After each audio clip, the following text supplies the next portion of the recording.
Well, hello, everybody. Good evening and happy Tuesday.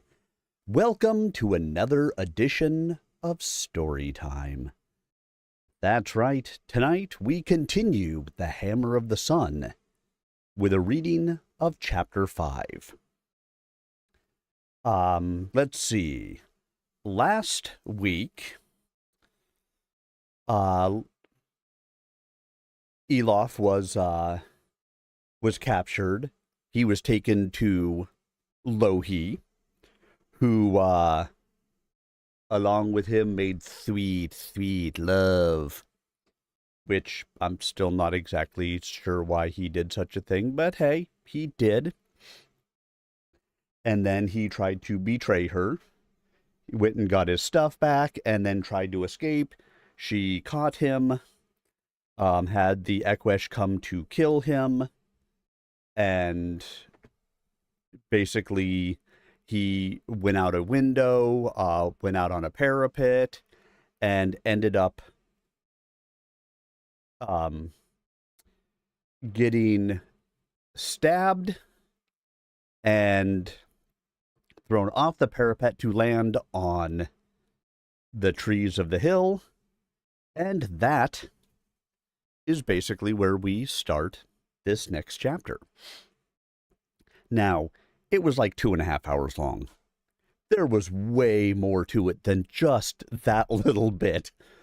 But, like, I can't remember if it was in the last one that Rock and Elof crashed on the shore, were captured by the Ekwesh. Elof thought that he had lost Rock and eventually found him, but then was captured by the Ekwesh and, and again, marched, taken prisoner, and turned over to Lohi. We're not sure where Rock is at the moment.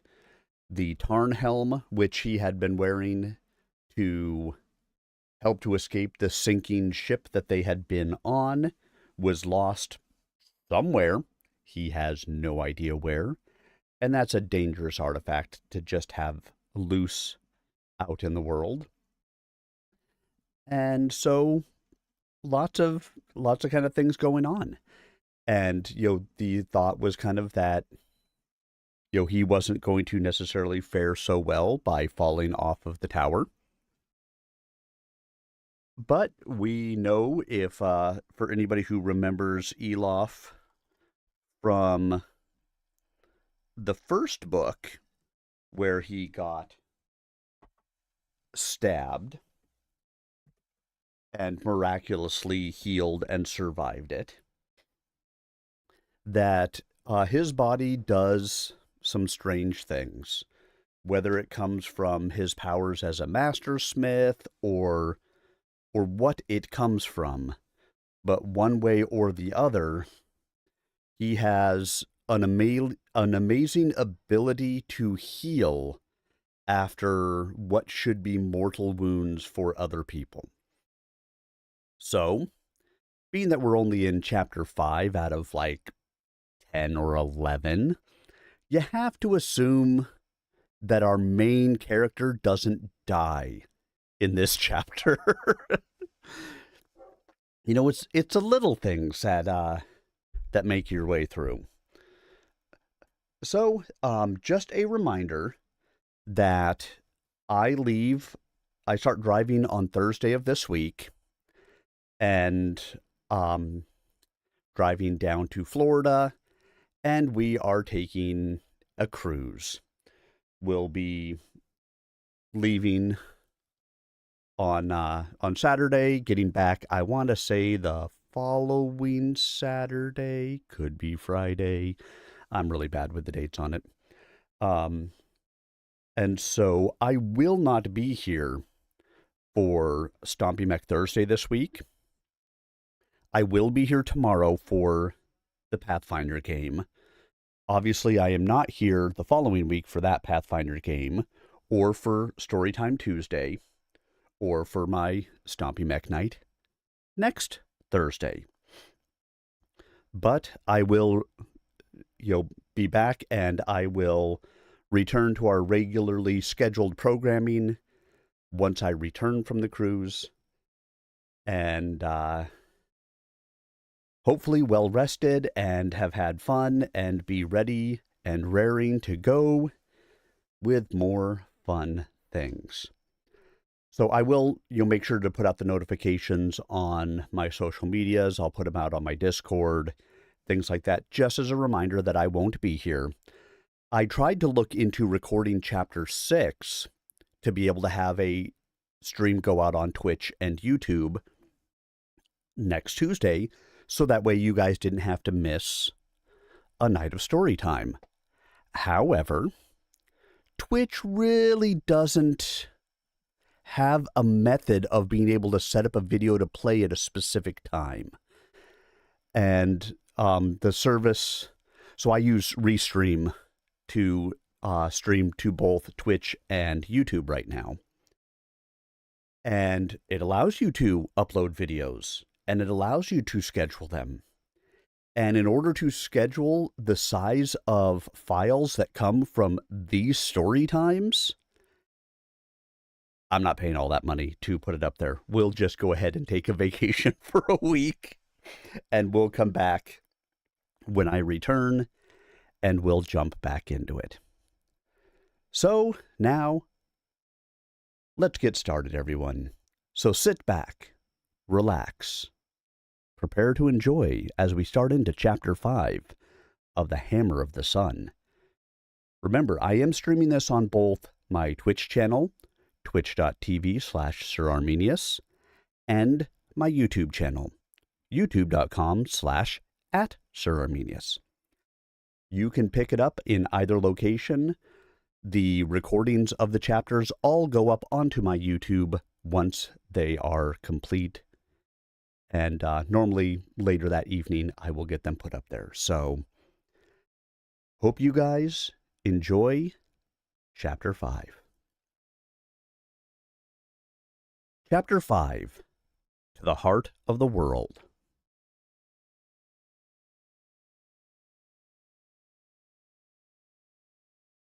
He lay among cold shadows untouched by the sun, unmoving. He was shrouded in a deeper night, aware of nothing save the hot life pouring out of him from the roaring furnace below his heart. It flooded his throat. He had to cough, and stiffened in agony as its white fires racked him, blasting thought. But as they ebbed, his mind cleared a little. His body felt cold, numb, immovably heavy, as if it had turned to metal. Dimly, he remembered the long sickness he had endured through lack of blood, though mysteriously healed of the wound that caused it. He knew, in a strangely detached fashion, that he must seek to staunch the flow somehow. But floating in darkness, lit and limed only by pain, he could not imagine how. Divorced from limbs, from senses, he forgot the use of them. Instinct instead led him inward, into the furnace glow and past it, to a flame that burned and glittered brighter still at his core, at the meeting of mind and heart. As into the works of his hands that secret fire was channeled, so now it spilled along his veins like solder of silver along some riven seam, to seal, to join, to set secure and weld. The white fire it overtook and quenched, damming its progress, ebbing the outflow of his life. Gradually, he grew aware that his throat was clearing, felt his breath grow deeper and steadier. Stinging needles of sensation returned to his heavy limbs.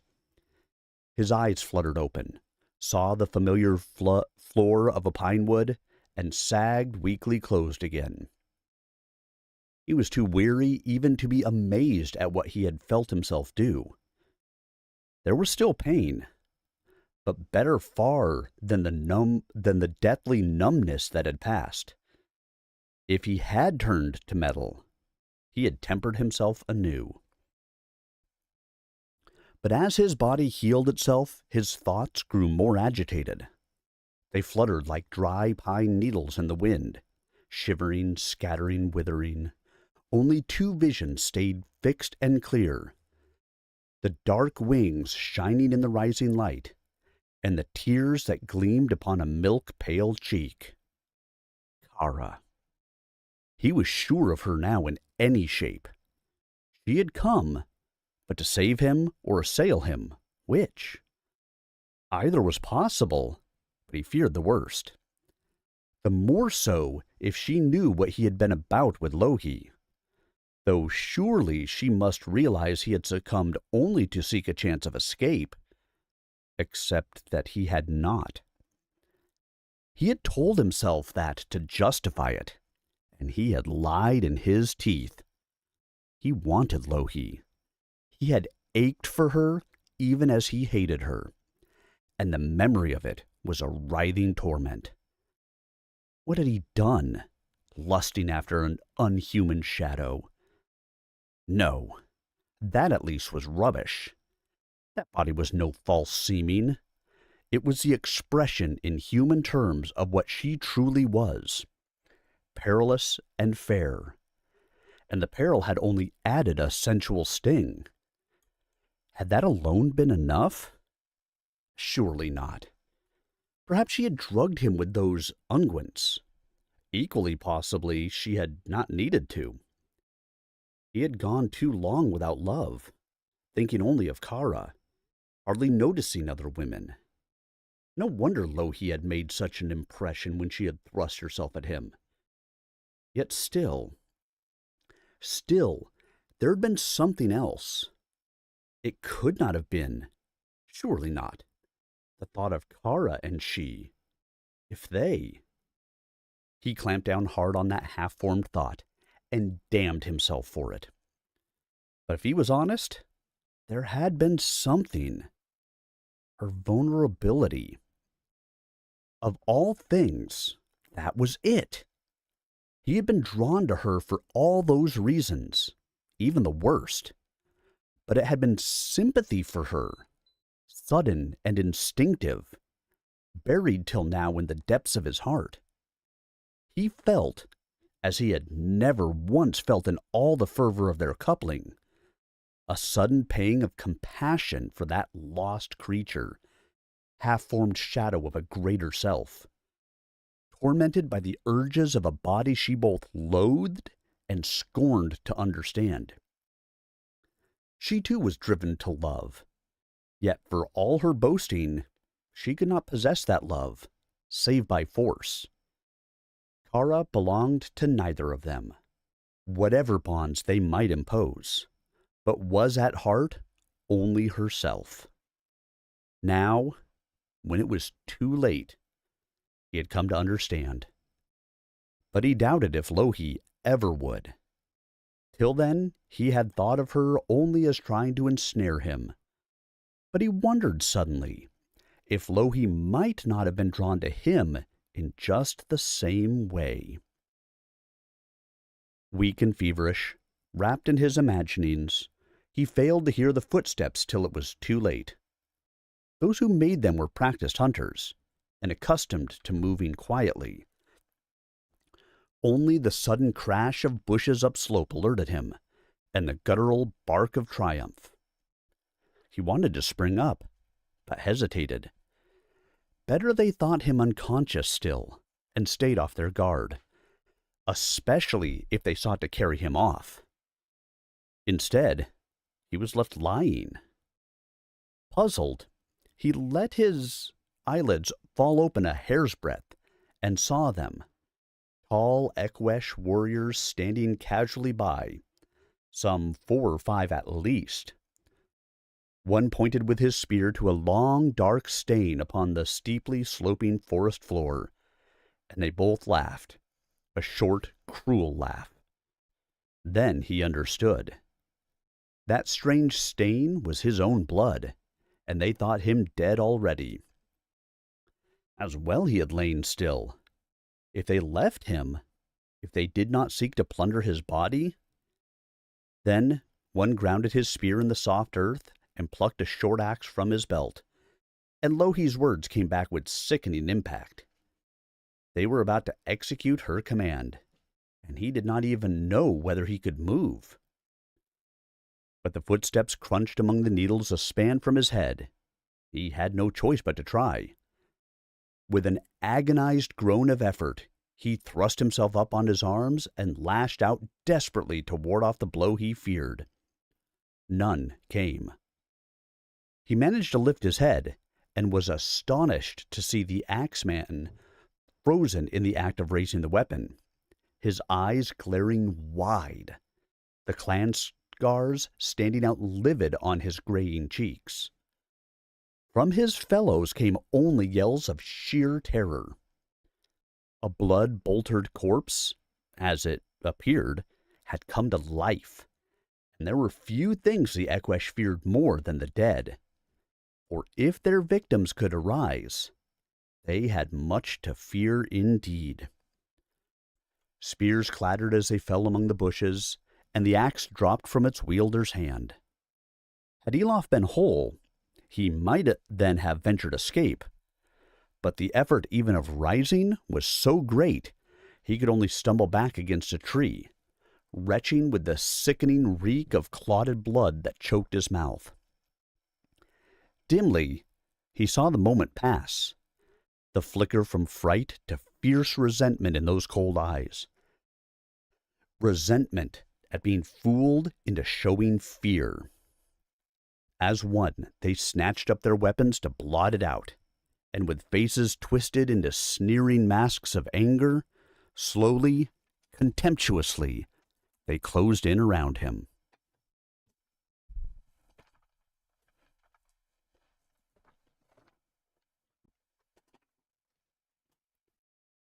The sound then might have been a bird cry, a whistling soft yet shrill, and they paid it no heed.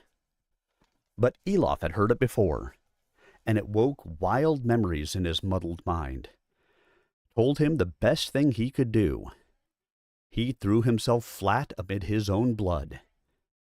A sudden, soft susurration filled the air, and his enemies turned uncertainly. Then they yelled in earnest, and threw up their arms to ward their heads. But the hail of stones that came whistling down upon them through the pines brooked no such slender shields, and shattered both together where they struck.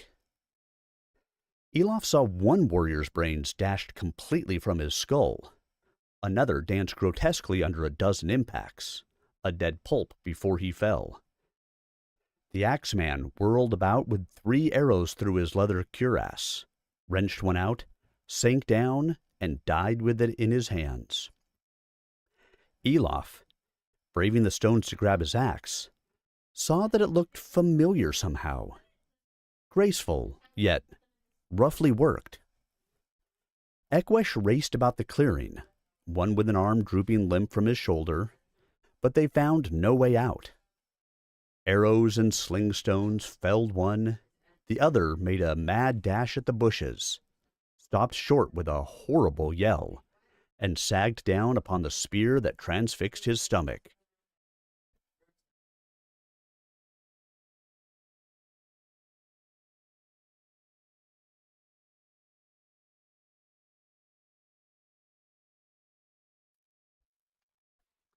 The sight was too much for Elof in his weakened state. He was violently sick, and almost fainted with the pain it caused him. He lay helpless as feet rustled across the clearing, and he was seized and lifted in strong arms. A strong odor flooded his nostrils, familiar yet unpleasantly altered, a scent he knew grown rank and harsh. That spurred him enough to force open his eyes. But he thought he was wandering in fever then, for the first face he looked upon was Rock's. "Easy there," said Rock breathlessly, as Elof sagged with a shock in the arms that held him. "Gone to hell's own trouble to get you out of here. Don't go turning your toes up on me now. You see, damn it," he added swiftly to the shadowy shapes behind him. "He can't even talk, let alone walk. We'll have to carry him."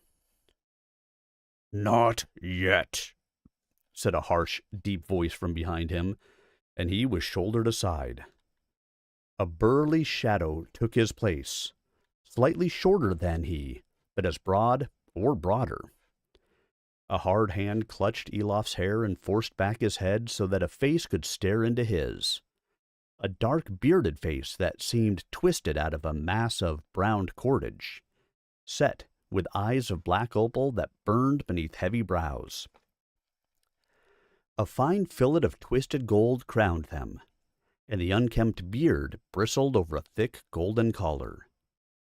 Those eyes glared deep into his own, and the sunken cheeks seemed to grow hollower still, as if eaten away by those fires within. There was no trace of mildness or mercy in that look. It was hard, proud, suspicious, and above all, it was voracious. "Well," said a voice whose accents had the same half-familiar ring to them, but by the face, even by the odor, Elof had already recognized the race of the speaker. The words were heavily sarcastic. "What token can you show us, smith among men? What marvels to amaze us?" Elof spoke with difficulty. None but this." And reaching inside his torn tunic, he pulled out the little oval of onyx that the great Duerg Ansker had hung around his neck. Gnarled fingers plucked at it, rubbed it, the opalescent eyes peering closer and looked up in startled belief. "When stole you this? By what right bear you it?" Elof forced himself to stand upright, though the trees seemed to be swaying too violently around him. He looked the Dark One in the face and demanded, "I am the Mastersmith Elof Valentor. Will you not give me your name?" "Taishkaise Cheto." Duergar voices rumbled their astonishment that a human should speak any tongue of theirs, and he relaxed a little. He had been afraid they would not understand him. The gold-crowned one glared at him a moment, then nodded curtly. Tayak, Uznai, Ildrainaya, Koroila, Lay." "Then hear my answer, Lord Ildrian. That stamp I was awarded by right as a journeyman, after 2 long years of service, and by the achievement of mastery was confirmed in that right." Again, he heard astonished words, mingled with disbelieving sniggers, but he concentrated his gaze on Ildrian. "For myself and my helper, I claim the shelter of that right. Is it granted, or do we tarry here till the man-eaters return?" "Kasto mayat dailas." Out of the shadows around him they crowded in around him, and there were fewer sniggers.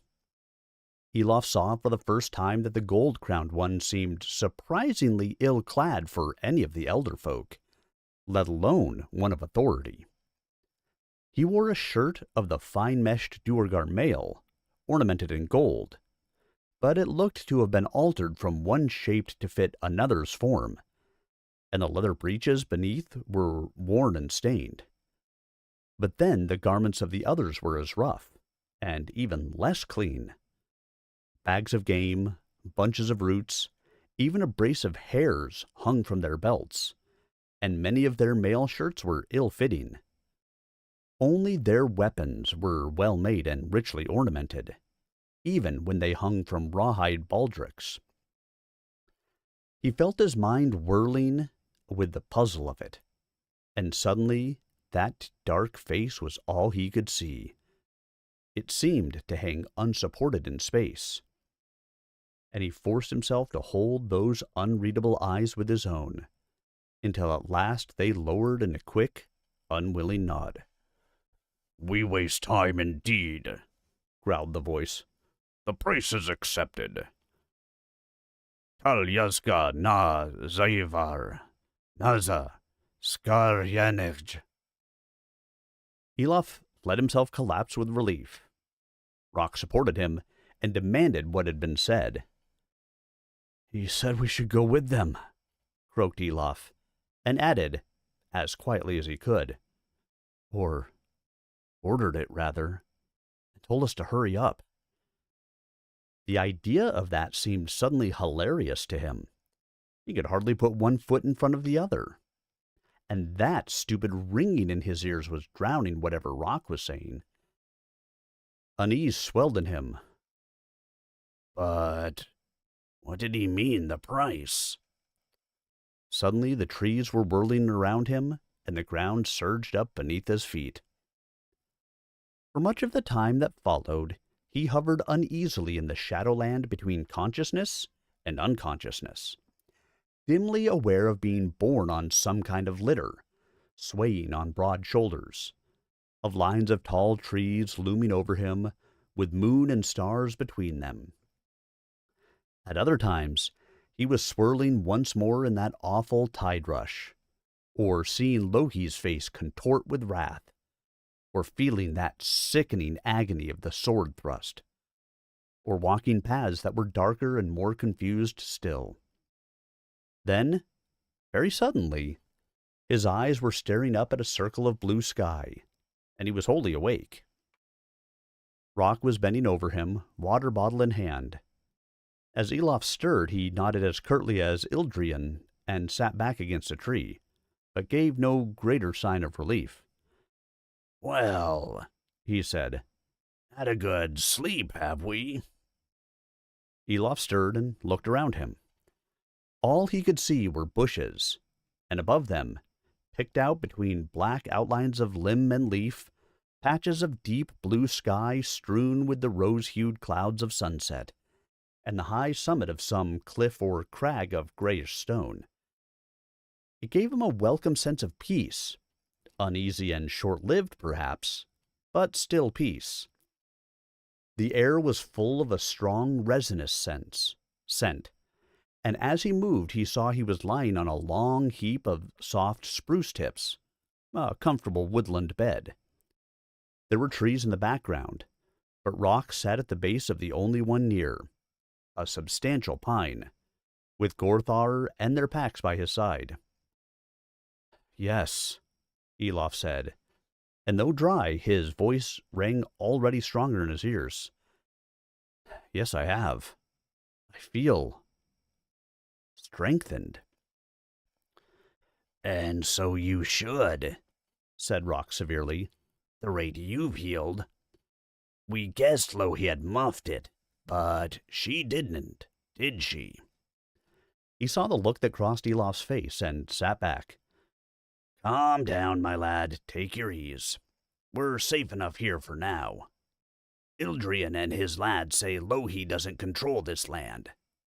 They're holed up in a nice, shady spot nearby, waiting for night. But I thought the sun might do you more good, and they seemed glad enough to be shot of us. Elof sat up gingerly, feeling his head clear. Rock, how did you fall in with that crew? What happened to you after? After you lost hold of your shape? The powers know how you held it that long, but I'm bloody glad you did. Well, I was swept off, whirled down. Then I saw the Tarnhelm go by me. You saw it? Did you get it? Rock, is it safe? Easy does it there. Aye, I found it. I saw it dashed away among the rocks and dived for it as it sank. Got myself swept off in a current for all my pains, but I brought it ashore all right. Much use I thought it without you. And I didn't know whether you were alive or dead. Then, our friends found me. He snorted. Friends I call them. That's giving naked truth clothes. They're not fond of men, these ones. They'd have settled me on the spot if they hadn't come upon the helm, and seen there was something about it. That made 'em more ready to listen.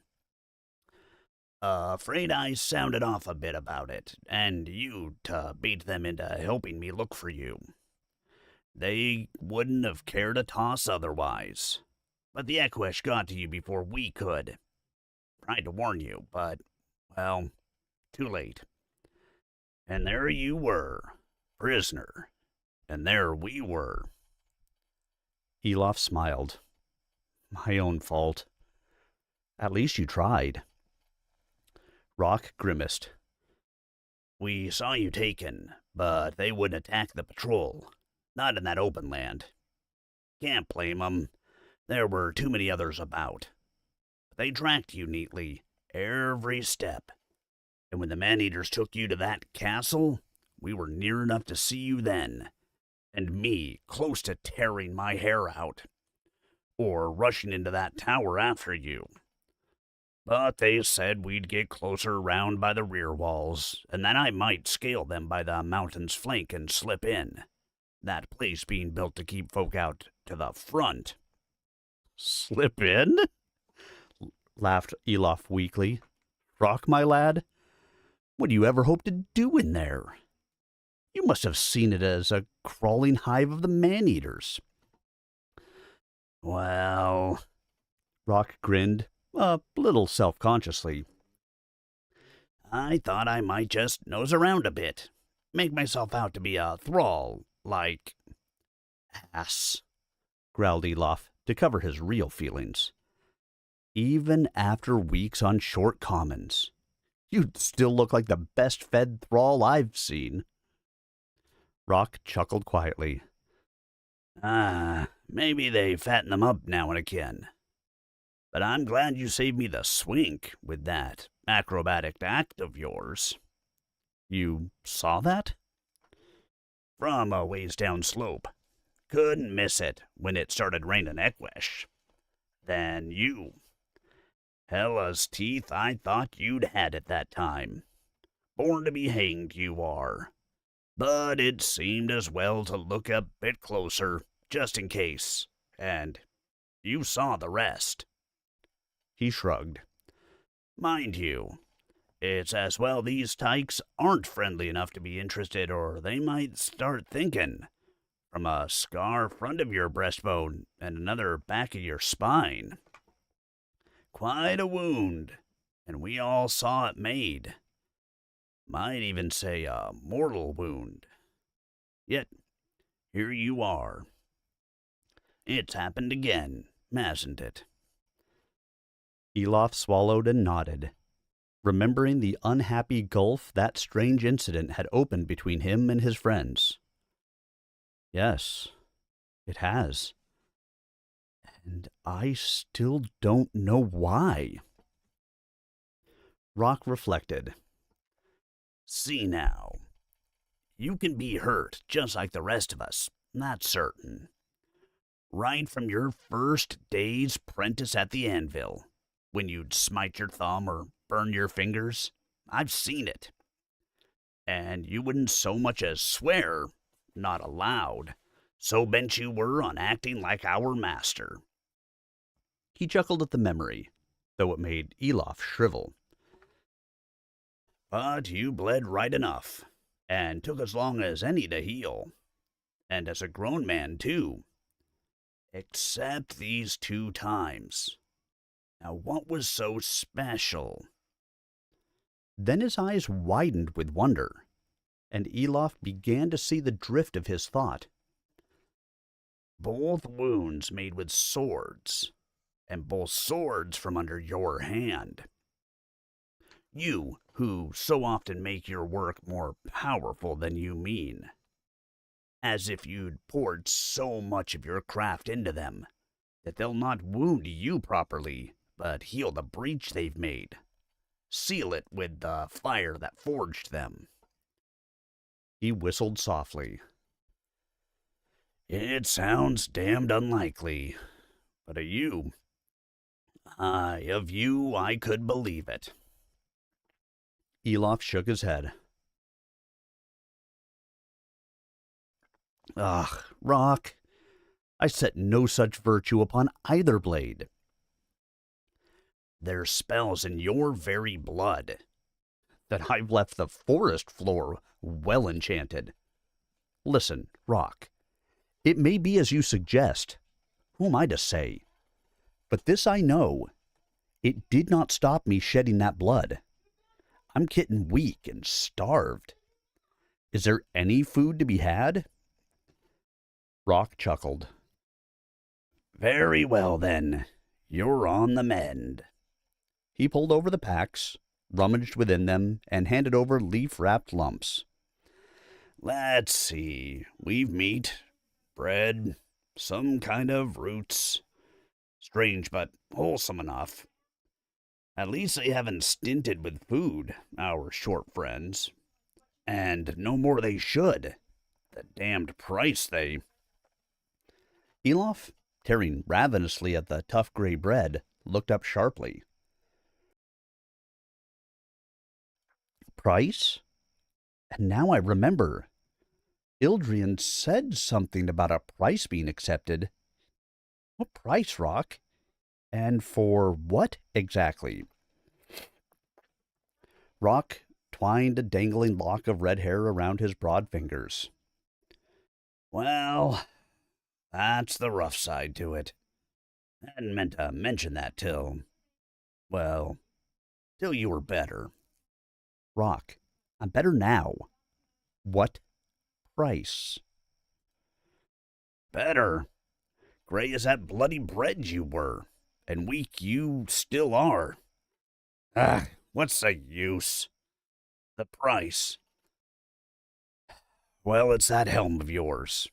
No, do you lie back there and let me explain. You've got it? And yet you're bartering it away? Elof, hear me out. It was the price of our lives. Elof exploded. Rock, you stupid bitches get. That helm's the most powerful thing left me. It's mine. And to hell with your damn fool bargaining. I've got to have it, do you hear me? Got to. I can't hope to catch Kara without it.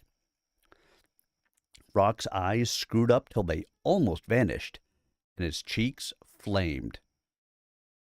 Catch her, is it? Where's all your repentance fled to, then, Sir Cock-a-Hoop?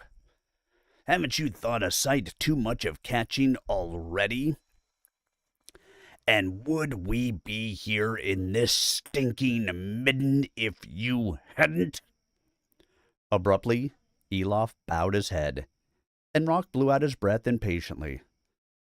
Master Smith, I'm sorry.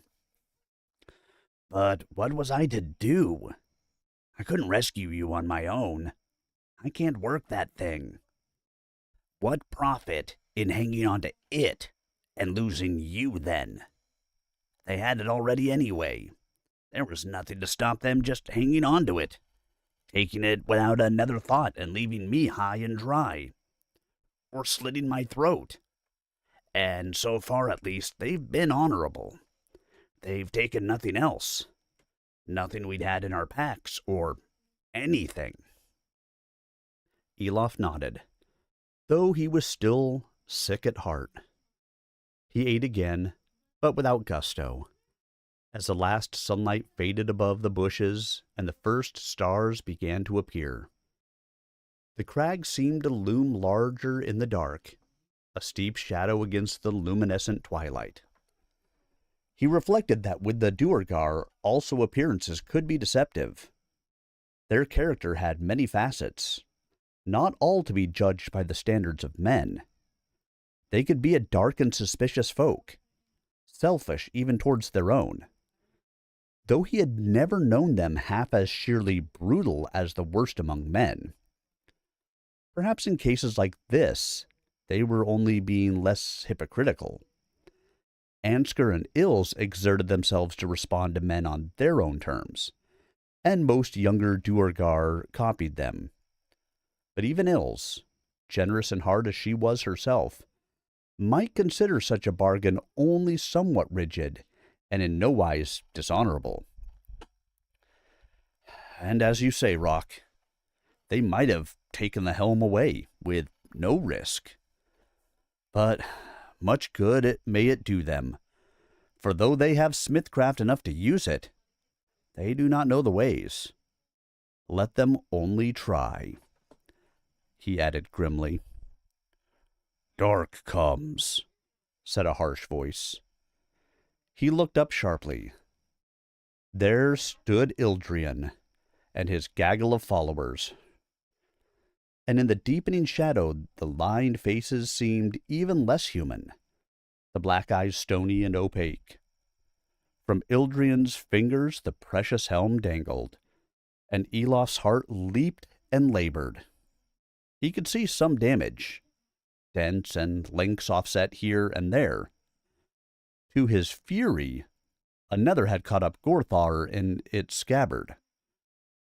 The Duergar lord motioned to one of his men, who pushed through the thorny bushes to the root of the crag, parting them gently.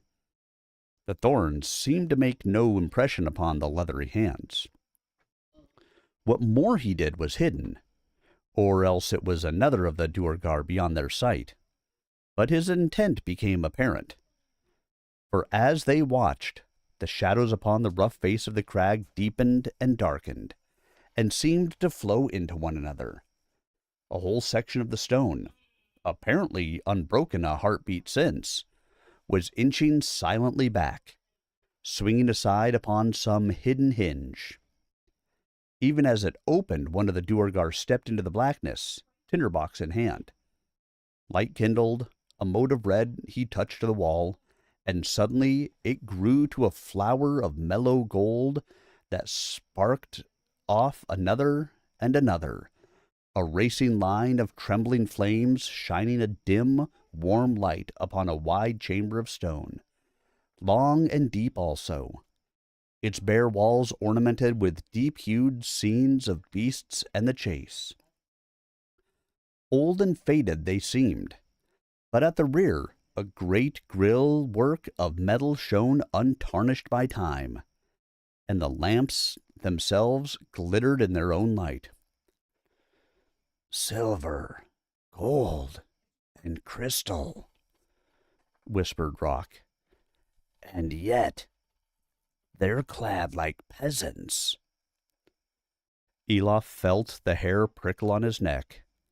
He was suddenly very near the answer to his puzzle, and he did not like the picture that was taking shape in his mind. Come, said Ildrian gruffly. Enter our ancient halls.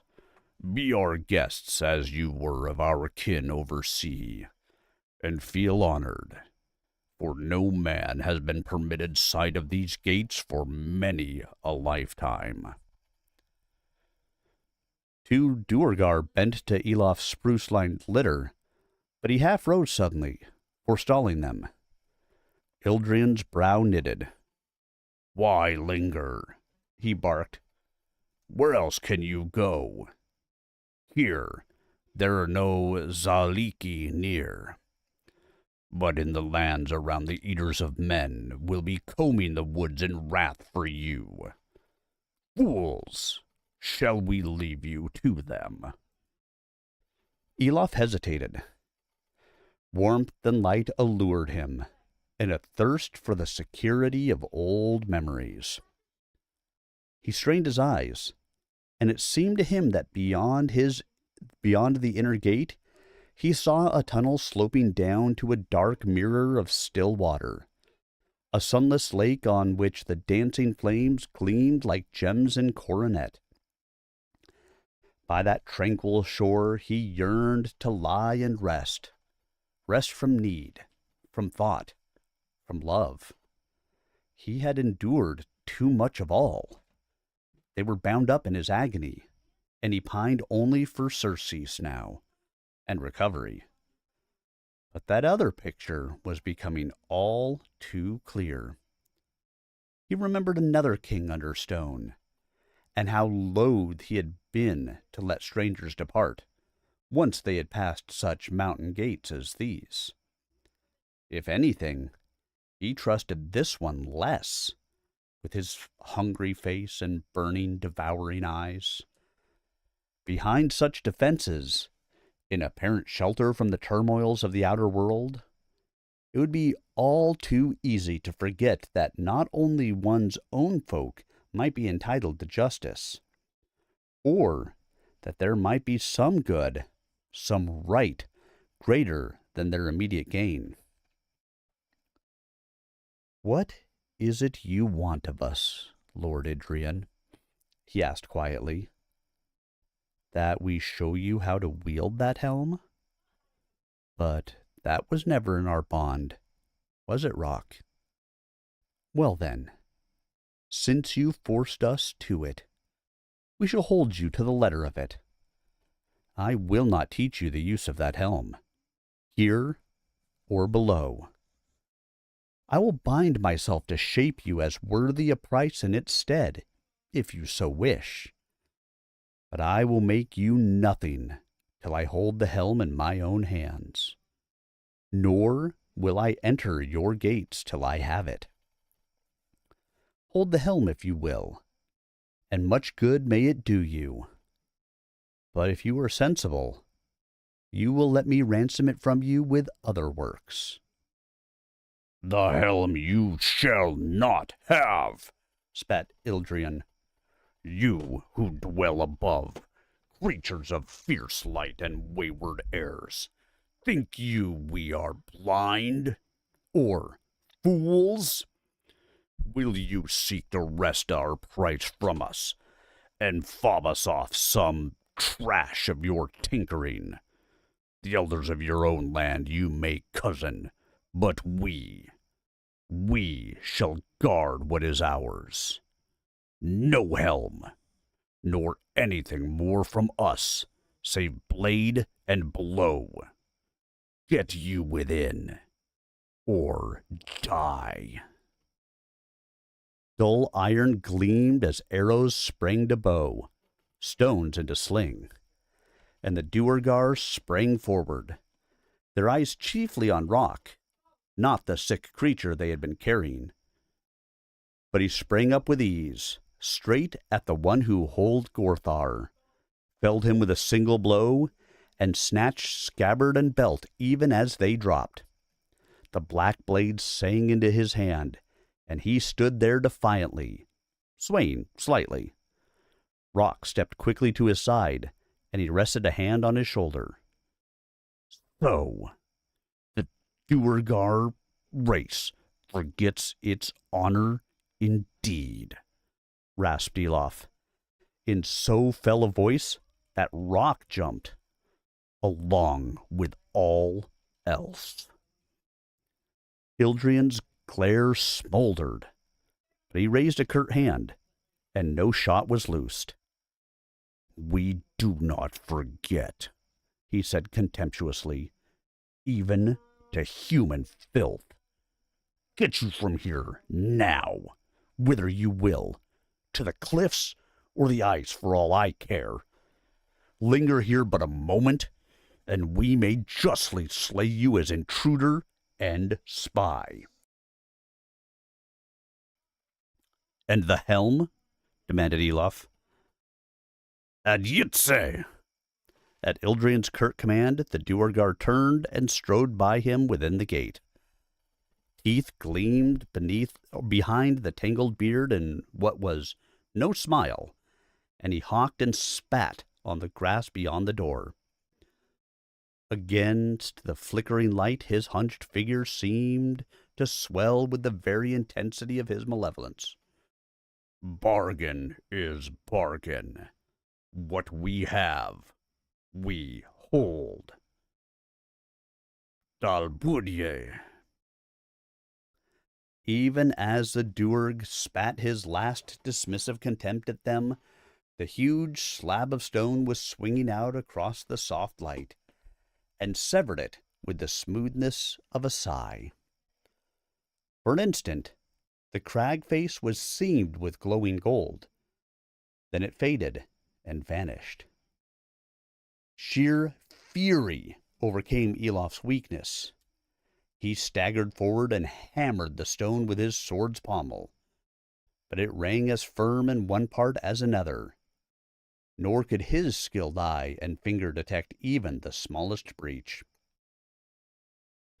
"Come away," growled Rock, dragging him back.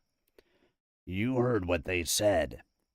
Another minute's about the extent of their honor. Then they'll shoot."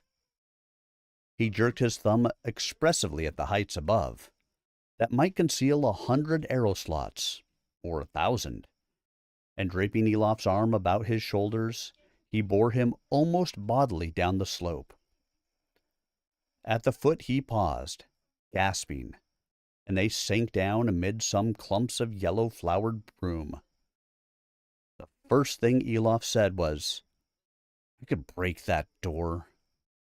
His eyes wandered upslope. "Oh, more than mere skill shields it, so. True. There is some great persisting virtue, something deep-set, very ancient and strong. But, yes, give me the time, and I could break it." "Aye," said Rock dryly. "And to what end? To give their archers a clearer shot? You couldn't storm that place with an army, my lad. Anyway, they'd only repair the door soon enough." Elof coughed and pressed his hands to his breastbone, wincing. Would they? I wonder. Rock looked at him.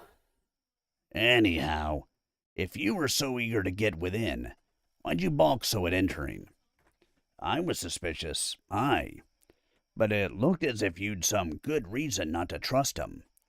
The blades behind their backs or whatever." I did see something, yes. Not blades. It was the contradictions, Rock. The gold and the crude clothes. Ills has told us often enough that the first coming of men to these lands, many thousands of years ago, drove almost all her folk to flee oversea. So these Duergar must be the descendants of those who remained, and of so close-knit a race, who would remain? Chiefly the outsiders, outlivers, solitaries, eccentrics, the cloven-minded. No great number among the Duergar, those least likely to come together in any kind of community. And the Duergar need to live together to support their great arts and skills, more even than we do ourselves. What then? Separated, weakened, without the solid core of their folk, those remnants must have grown weaker still, their skills and knowledge dwindling. Some united at last, or more likely their descendants, but by then it was too late. Too much was lost, and they were too few to recreate it. Poor, sorry remnants. All their ancestors' realm to wander in, all the riches they had had to leave behind them, yet aware that they could not shape anything half as fine. So though they walk among lamps and gates of gold, Ildrian and his folk, their descendants, must live as hunters and gatherers, being too few and too unskilled to farm their mountain slopes properly. And so also they grow greedy and avaricious, even more than the worst of their kin in our land. They are hoarders more than makers, fiercely inward-looking and jealous. I did not dare put our lives in such hands. "Should have thought they'd jump at your offer of another price then." Admit me to their forges and betray the decay of their own craft? I, a human, and a pupil of a true master of their kind? "They could have learned from you." They're too proud, too afraid of being betrayed. If once we had entered those gates, they would have found reason to keep us there, honor or no honor. Rock frowned. I'll give you that. I doubt they'd suffer it even from ills or any other of their race, the black pride of them. He sighed, and his red hair flopped listlessly over his face as he bowed his head dejectedly. Well then, here we are, leagues from nowhere, adrift and helpless as ever we were. And without the helm. So ends my bargain, and a piss-poor one it was, it seems. Elof laughed, though it stabbed his ill-used stomach muscles, and clapped him on the shoulder. Never say that. From under that axe, it looked fair and good to me, and I've my pack and Tyre and Gorthar. So if we've lost the helm, yet we have the gauntlet and all else.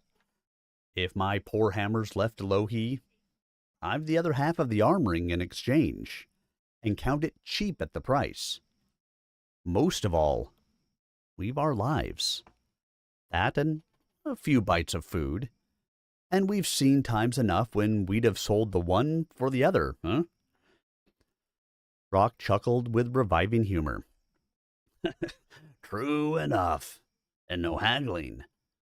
But it's the poor trade that galls me still. Those chiseling bastards hadn't even the grace to set us on a good road. Perhaps there is none, or none as they see it. But they did tell us something without meaning to. They told us that Lohi does not control this land, and later said that no man had been permitted sight of their gates for many lifetimes. So? Elof grinned. So that implies that once men had such sights, which tells us that men and Duergar once had dealings, however slight. That once there were men in these lands, and since these ragged Duergar alone could not keep the Ekwesh out of this land, almost certainly there still are. Strong men at that. Rock whistled softly and looked around him. The sun was all but gone now, save for a few pale streaks upon the dark overcast, and a last slash of fiery orange at the horizon, barbed with the silhouettes of the trees. Maybe. May well be. And enemies to the Ekwesh could be good friends to us. But where? Which way do we turn in this wild country? Elof gathered his strength and hauled himself shakily to his feet. We're still high among the hills. Here. We should be able to find some vantage point without much effort. Aye, but can you? I told you. I'm better. Come. Rock's doubts were evident, but he did as Elof bade, and sought only to support him when he tripped over tangled roots or loose stones in the soft earth slopes. They forded a small stony stream that chuckled as its cold fingers tugged at their ankles. Elof drank deep of its waters, and seemed much refreshed. Slowly but steadily they climbed again, and very soon espied a pale notch of sky between the shadows of the crags. Towards this they climbed for their vantage. The slope was very steep, but it was carpeted with tough grasses whose tussocks gave hands and feet good purchase, and they soon neared the top.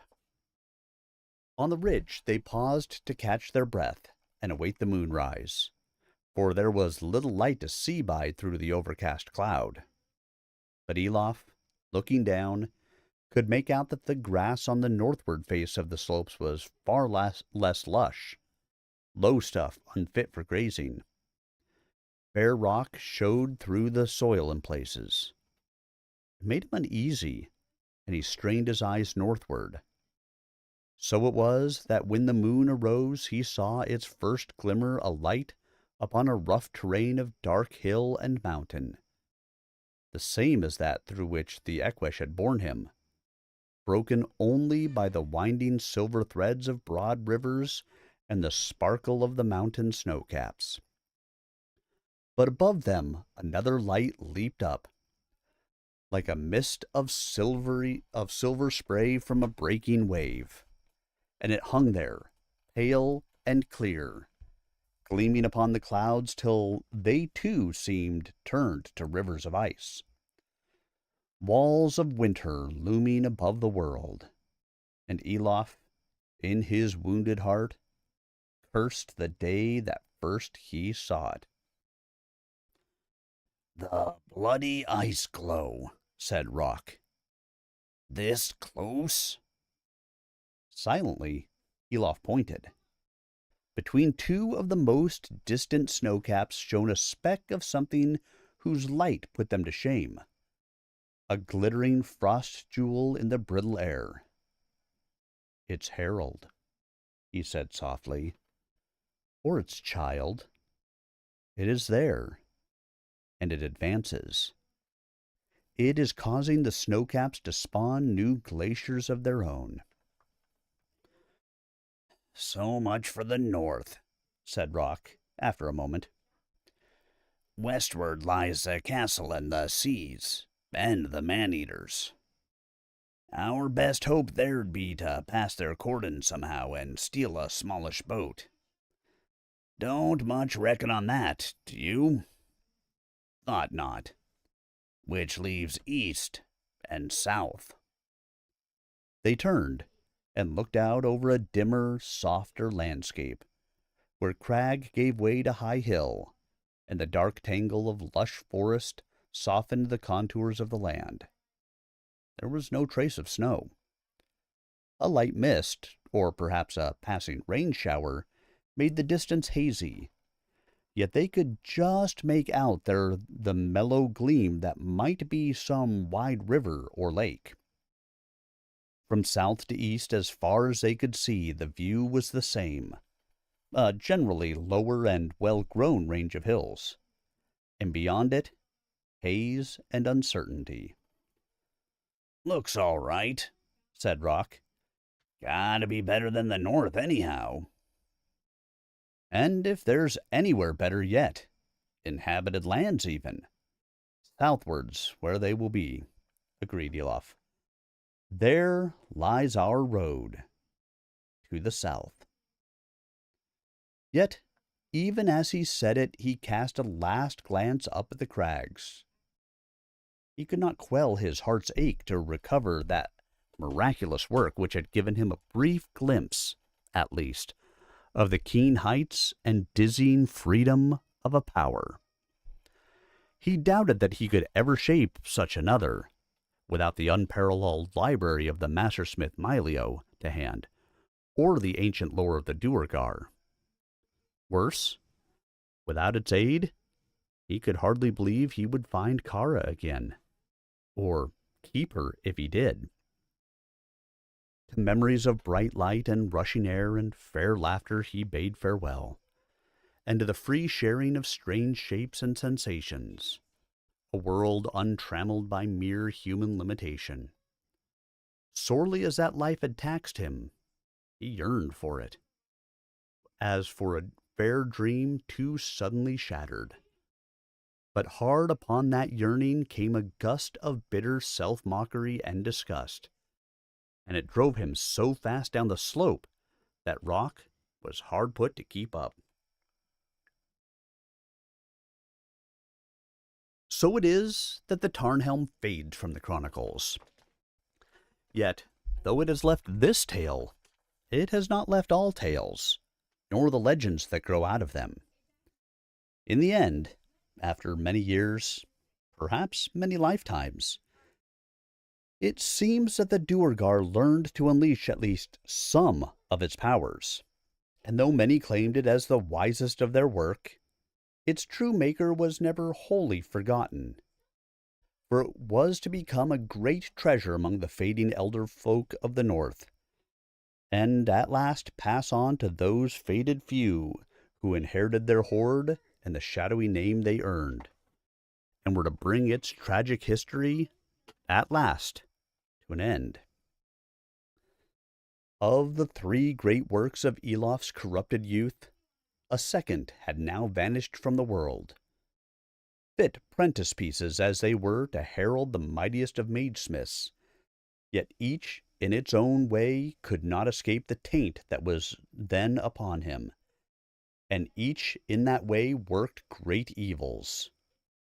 Even as the greatest of them, the sword of the mind, drove whole hosts of men to needless suffering and death untimely, so the helm, worker of secret change, became an instrument of treason and deceit, and the arm-ring, binder of love and tainted the least, came none the less to bind love in coils that stifled and tangles that cut.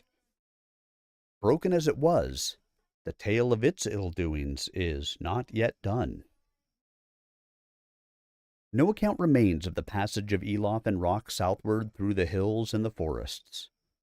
It must have taken some few days at least, since so many heights and valleys lay in their way, but it seems to have been uneventful. The land was empty, is all that is said, and the game was scarce.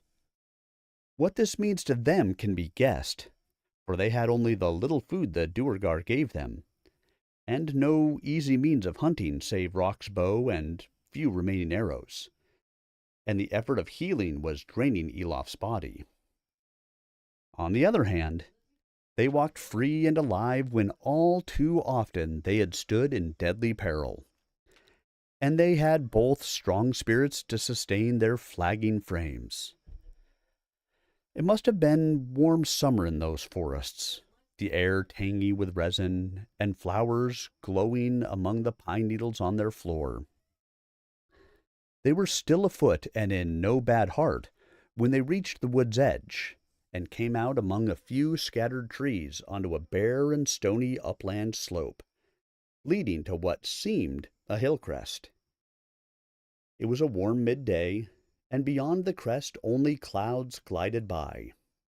There were no more treetops, and as they looked to either side, it seemed that there also the wood was thinning and diminishing. With growing excitement to steady their shaky limbs, they clambered up the slope. "Let's hope the downslope's easier," wheezed Rock, face purple and glistening as a berry. But as they drew nearer the top, they realized that there was no downslope. They were at the edge of a cliff.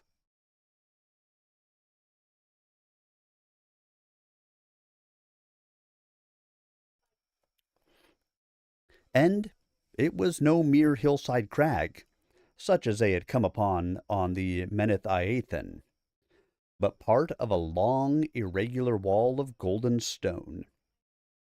As far as they could see from east to west, the forest grew down almost to its edge. Then they came cautiously to the cliff edge, keeping low lest some unfriendly eye catch them against the skyline. But when they reached it and looked out, they forgot all that in wonder at what they saw. For to their right, westward, they first made out another such line of cliffs, and thought themselves overlooking some deep valley. But as they rose higher and looked out east, they saw that line of cliffs turn away from them and plunge deep into cloud-shadowed distance, till they became no more than a dark streak upon the horizon and merged with it. And below them, all the broad lands between lay spread out clear as on some vast map, some boundless living tapestry. For if this was indeed a vale, then it was the greatest in the world. About the feet of the distant cliffs were green woods, glowing with the lighter hue of seasonal trees. But these soon gave way to low hills, plains and grasslands, wider than any Elof had seen since he crossed the desolate country off ancient Morven. Through them, a river flowed out of what seemed to be a chain of small lakes, widening swiftly as tributaries, like branching veins, led into from the cliffs. As the cliffs turned away into the distance, so it snaked after them, growing ever wider and wider, till it seemed to become a great lake again. And if distance did not deceive him, it broadened still further, became like a sea lapping at the horizon's lip as if eager to spill out across the sky itself. Many long islands were set in it. Yet it was not this sight alone that set Elof's pulses racing, but what he saw thus far off on the edge of sight, extending between grassland and river, a rolling country mottled with a regular mosaic of many shades, chiefly green and brown. Upon this side of the river the same pattern repeated itself in the lands eastward, woodland, grassland, mosaic, till they blurred together. So fine was that mosaic, and so great the area it covered, he still found it hard to accept it could all be fields. Around great cities he had seen such checkered patterns of fields, but from here they seemed like flecks as fine and as numerous as the lichen upon the rocks beneath his clutching hand. So small they looked, that he might almost reach out and scrape them away as easily. Yet he looked upon the works of men. "It's a rich land," said Rock, his voice unwontedly soft. "Rich and spacious. Makes home look pretty damned small, doesn't it?" "So it should," Elof retorted, equally softly.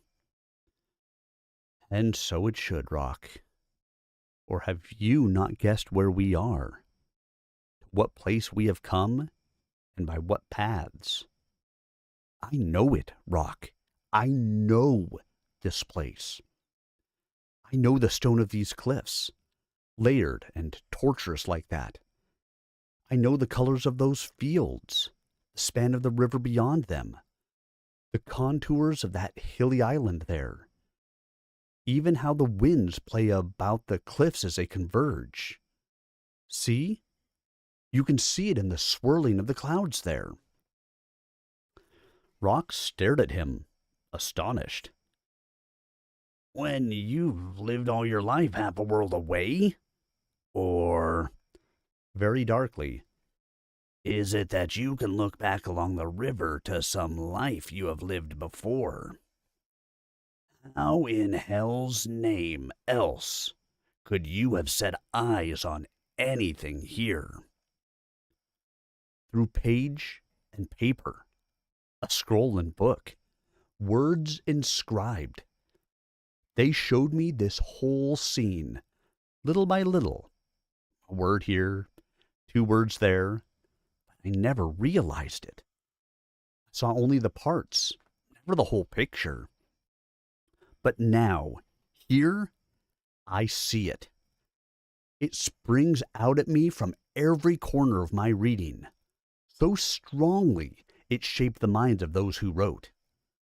I pieced it together from 100 casual examples, 1,000 chance comparisons. The cliffs, the colored fields, they came from manuals of mining I pored over as apprentice. That island there from some old treatise on mapping. The river and its currents from clauses in some leaden-heavy charter of commerce. The winds blew about the pages of ancient almanacs.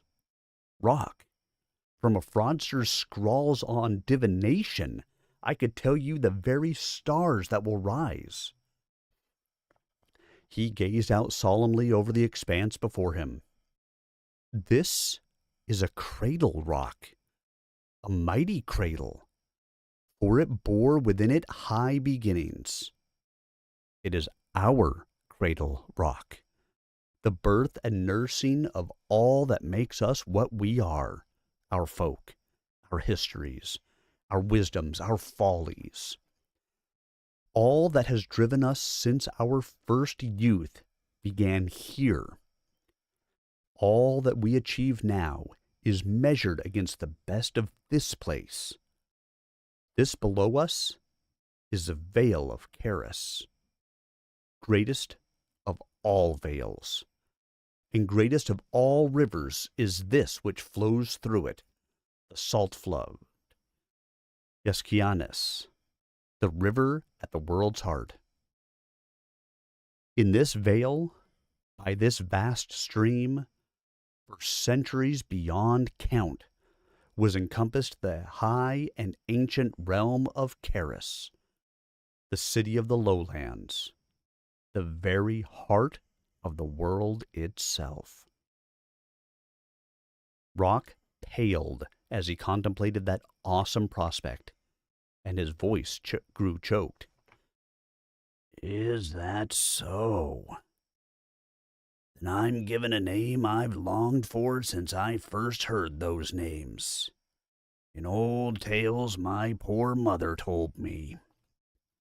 To see them as you name 'em, that shakes me to my core. How my lord Kermorvind envy us, worn and wan as we are. He'd change his chair of state to be with us. But then, what lies there now? Elof shook his head, and his voice sank to a whisper. There the words have no answer. 5,000 years have passed since the fleets left this land to found our own. Yet longer than that it had endured already. More than twice as long, some say. More than 10,000 years. Therefore, it may endure still. Yet, if so... What is it? Demanded Rock. Your face just went like a wet midsummer, clouded over. If so, Elof swallowed. If so, then the ice comes hard upon it to be so close, and its strength must have waned terribly. Do you not know now that fortress to which they took me? Yet you've sworn by it often enough. That must have been the high gate of Caris, legendary strength of strengths, built to deny any enemy access to the river or to the valley mouth. And who holds it now? Rock's hands clenched on the stone as if to clasp it to him, to deny it furiously to others. Elof saw the horrified anger seething in him, and understood it well. To the Southrons, far more than to the Northerners among whom he had grown up, the ancestral land and all things about it were sacred, imbued with reverence, enshrined in memory. They had made it the measure of all their aspirations and the warranty of their oaths, the more so as they thought it lost to them among the impenetrable shadows of time. And no part of Caris was more sacred to them than the High Gate. That's the bloody worst of all. In her damned cold clutches. And if that's fallen, what else stands? Will we just find a nest of her thralls here, too? He stopped, and blew out his cheeks with sudden relief. No, surely not. Or else this land'd be lousy with them, too. No, it's got to be as you reasoned it. There's men in the old country still. True man, and enemies of the ice. Might be glad to know they've kin fighting the same fight, eh? It's possible, agreed Elof, straining his eyes for any trace of life across all that wide vista. We should seek a way down these cliffs, I think, in any event. Where else is there to go?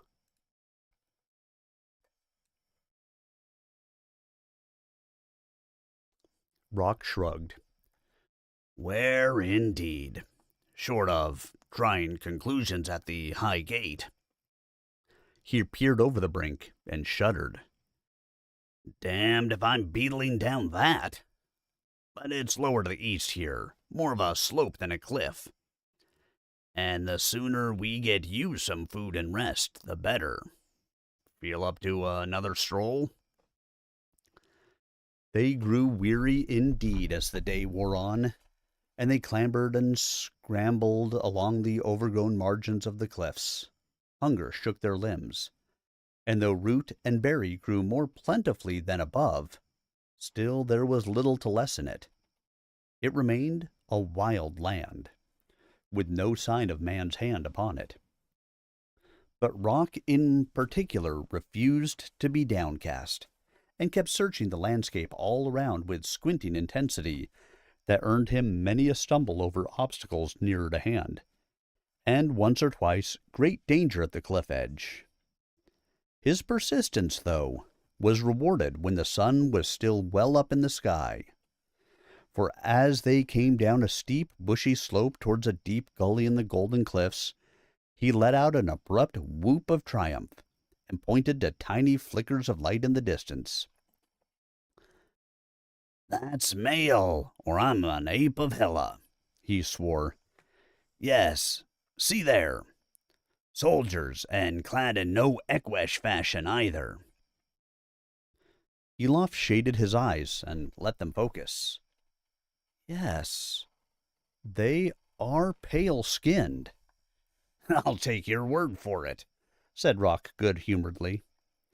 He stepped forward, waved his hand, and let out a hail that went echoing away down the gully's water-eaten walls. Elof's keen eye saw pale specks of faces look up, hands point, and a great scurry break out. One went running back down the steep slope. A messenger, perhaps. "Ah, Rock," he said, shaking his head. "I wonder, was that wise?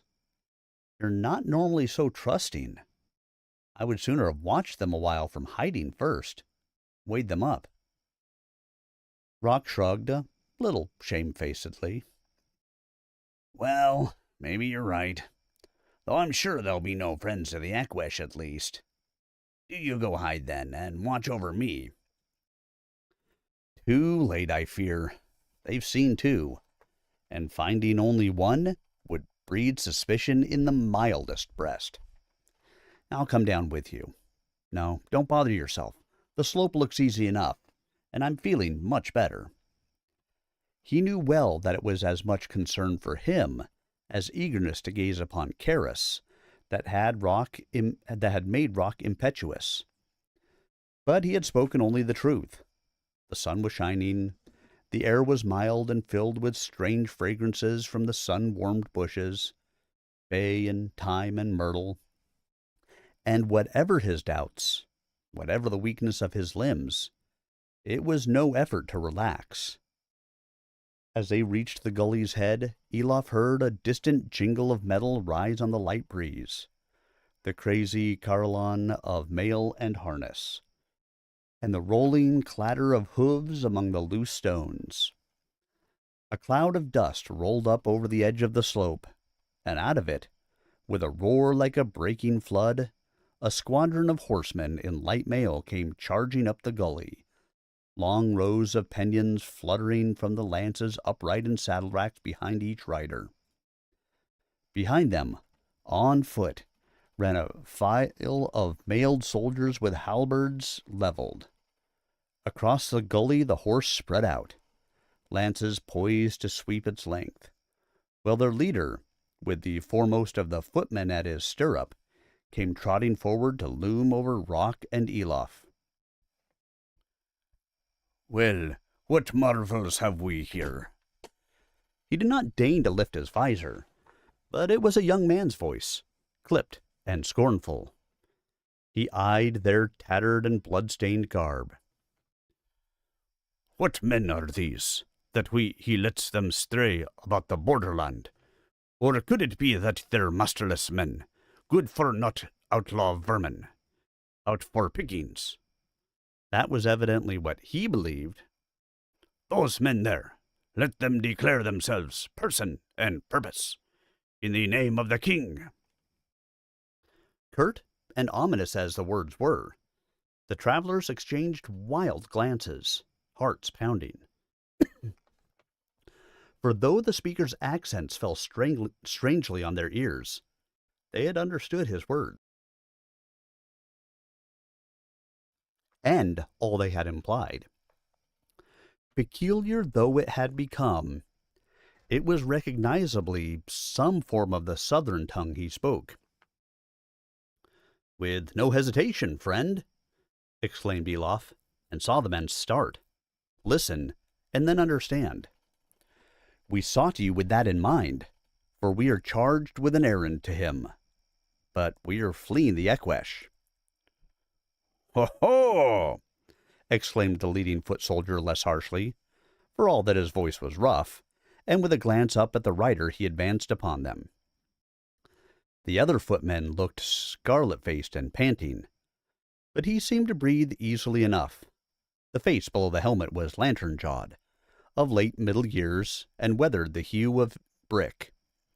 His nose and cheekbones were a mess of scarlet veins, and wispy, colorless eyebrows shadowed very cold blue eyes.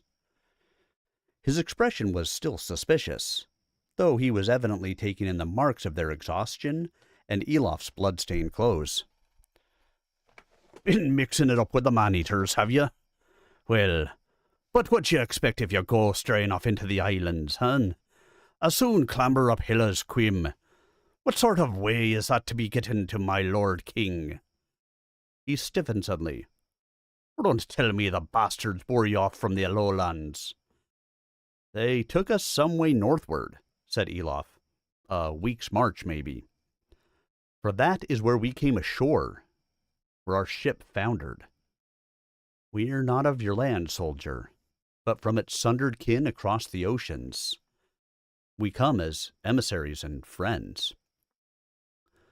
The mounted man straightened up in the saddle so sharply his armor rattled, and the other soldiers exclaimed in a blend of excitement and disbelief, cut off at once by a peremptory wave of his glove. "A marvel indeed, it seems," he remarked to the footman. "An emissary from all the way across over the seas, he claims."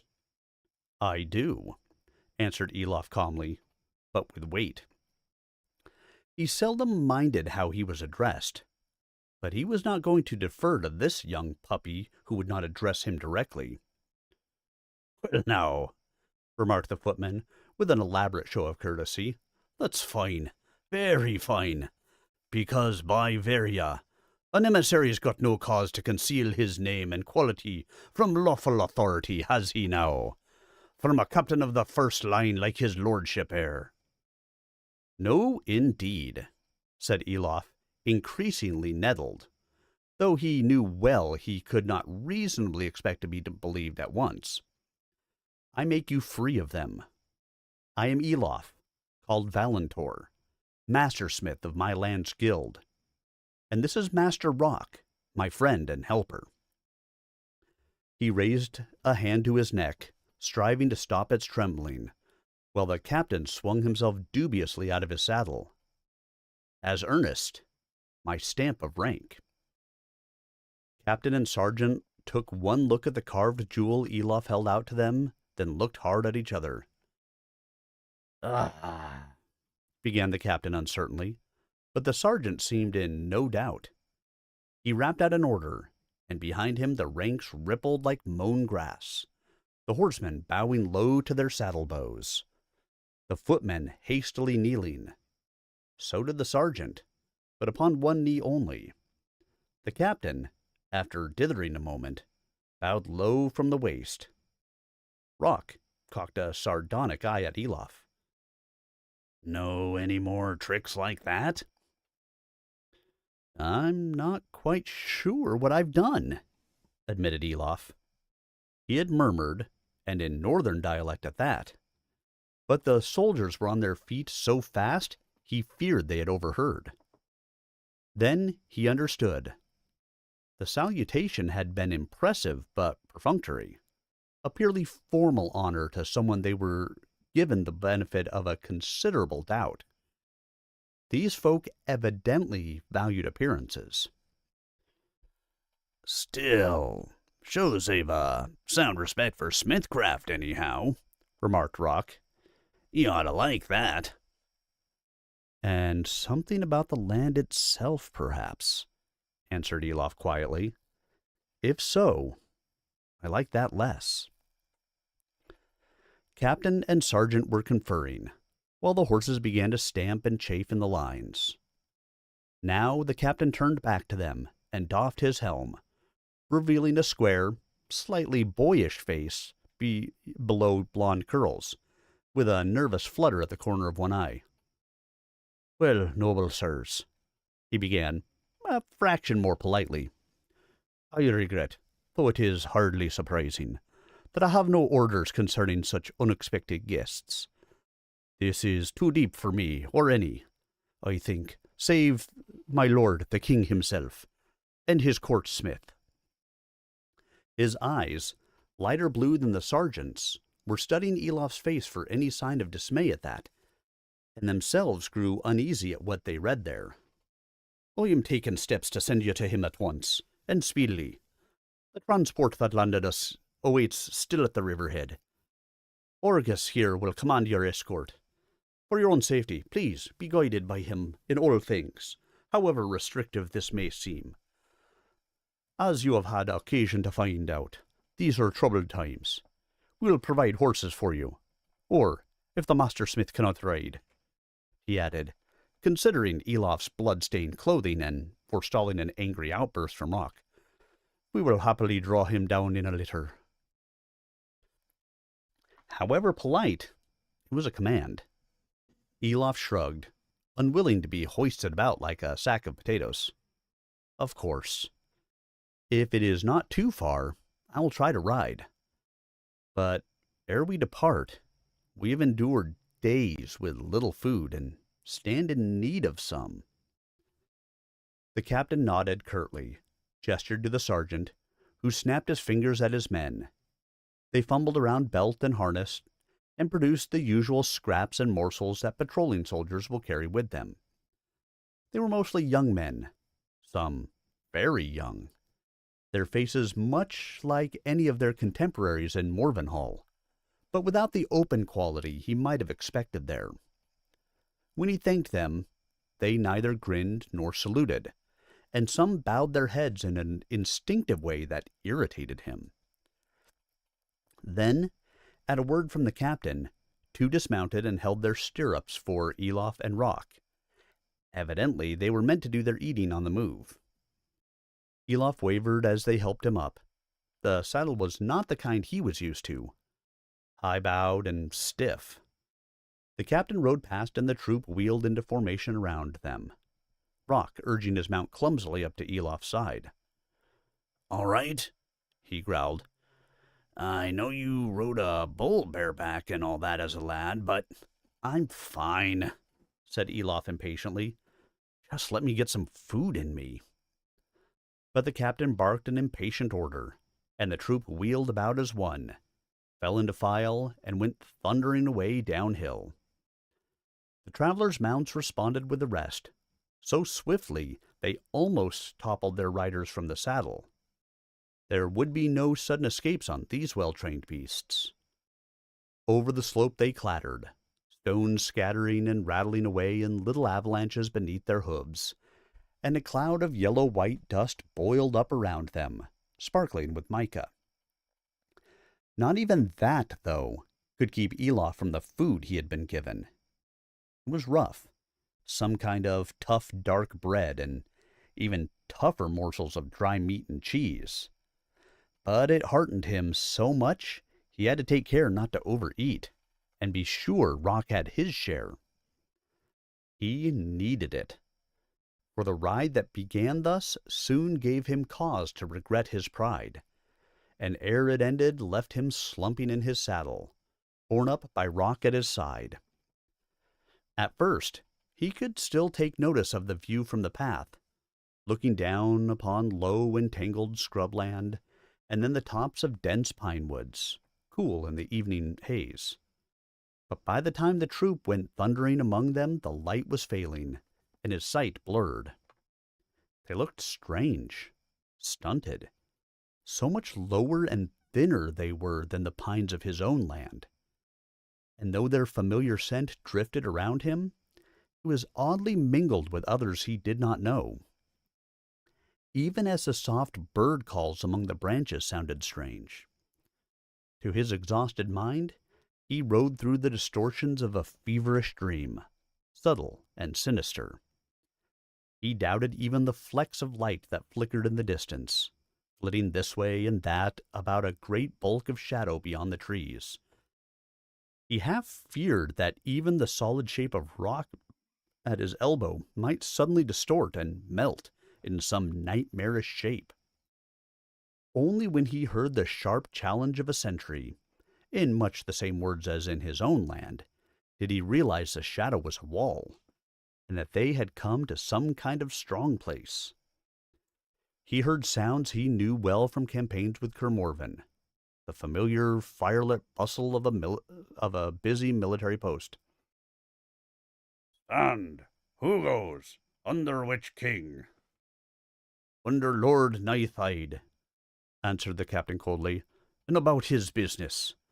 Anahan, captain of horse, with—" The hesitation was slight, but it rang in Elof's hearing. "Arrivals to take ship for the city at dawn. So pass us to the landing stage and look lively about it." They clattered on through a harrow arch. The wall was high and had a strange look about it, but in the torchlight Elof could not be sure why. They passed between a cluster of buildings, low and austere, and into the looming shadow of a tower. It was of no great height, not more than 4 or 5 stories, but very strong in the building, and fortified all around its peaked roof. It reminded him unpleasantly of the master-smith's lair, and that added the final touches to the nightmare. The riders passed through another gate, and beyond the lights, darkness fell deep again. He could not think why the hooves sounded so hollow all of a sudden. When they helped him from his saddle, heavy-limbed and shaking, he stepped down into the darkness as if it were deep water. He awoke, shivering, beneath a pile of coarse blankets that reeked of horse. Looking up, he saw only the canopy of a leathern tent, silvered with dew. Beyond its open end, the air was gray with heavy streamers of mist. A chill droplet struck his bare neck, and he reached about in sleepy haste for his clothes. They lay beside him, foul enough to make him shudder as he pulled them on. But he was heartened to find his pack and sword with them, all intact.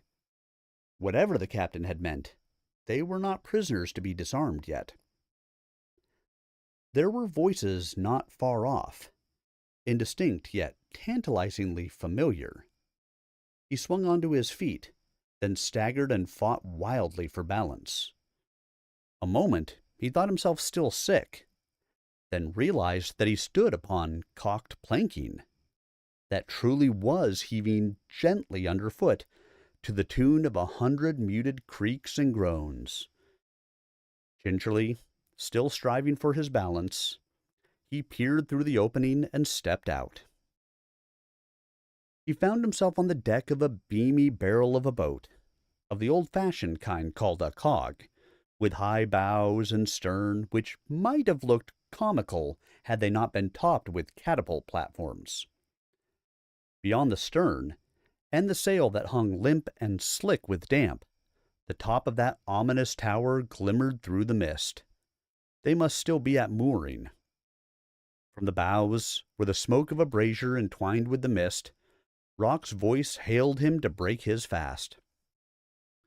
Argus, the sergeant, was there also, seated crag-like by himself, and some 8 troopers lounged around the decks, wrapped in cloak and blanket. 3 or 4 dark-haired sailors, busy with line and tackle, were cursing them roundly in a rolling speech. The soldiers seemed not to know it, or they might not have lain so docile under its lash. But Elof understood. It might have been the Nordeny speech of his boyhood, for all the strange turns and twists it sometimes took. Rock made him known to the shipmaster, Krygkar by name, a smooth-faced old man, so expressionless and bland that Elof guessed he was enjoying his crew's barbed humor. "It's only the wee breeze of dawn we are after," he remarked, "to shift this murk. And then, away down river to the capital. What river? Why, Hyrionus, to be sure, that we northerners call Arran. You've come down into the vale of Hyrionus till Arran. Down Hyrionus to Ysginias lies our road, and down Ysginias to great Keris, the city herself." A cool breath touched Elof's neck as he named that august name, as if it had some summoning craft of its own. Suddenly the mist serpents were writhing weirdly in a freshening wind. "By your leave, gentles," said the shipmaster hastily, and strode past them to bellow orders at his crew. Elof turned to watch, and found the sergeant at his back. He must have moved noiselessly as a cat, to listen in on their conversation. Pointedly, he turned his back on the man. "So, not a foot further to ride," grunted Rock, as the square sail flapped and fluttered above them. "Which will at least give you a chance to recover a little." "Thanks, Rock, but I'm well enough now." "To gather your strength, then. You may have need of that. We both may." Elof made no answer to that. They leaned on the rail and watched the cog pull away from the fort at the riverhead, that seemed to materialize now out of the thinning mist. Suddenly, Elof leaned over and peered, and swore under his breath. "You see that?" "What?" Elof glanced at the sergeant out of the corner of his eye. "I don't want to point. Just look at that wall." "Keris, yes. You can see it against the tower, the buildings. They're ancient, of weathered stone, but that wall's spit new."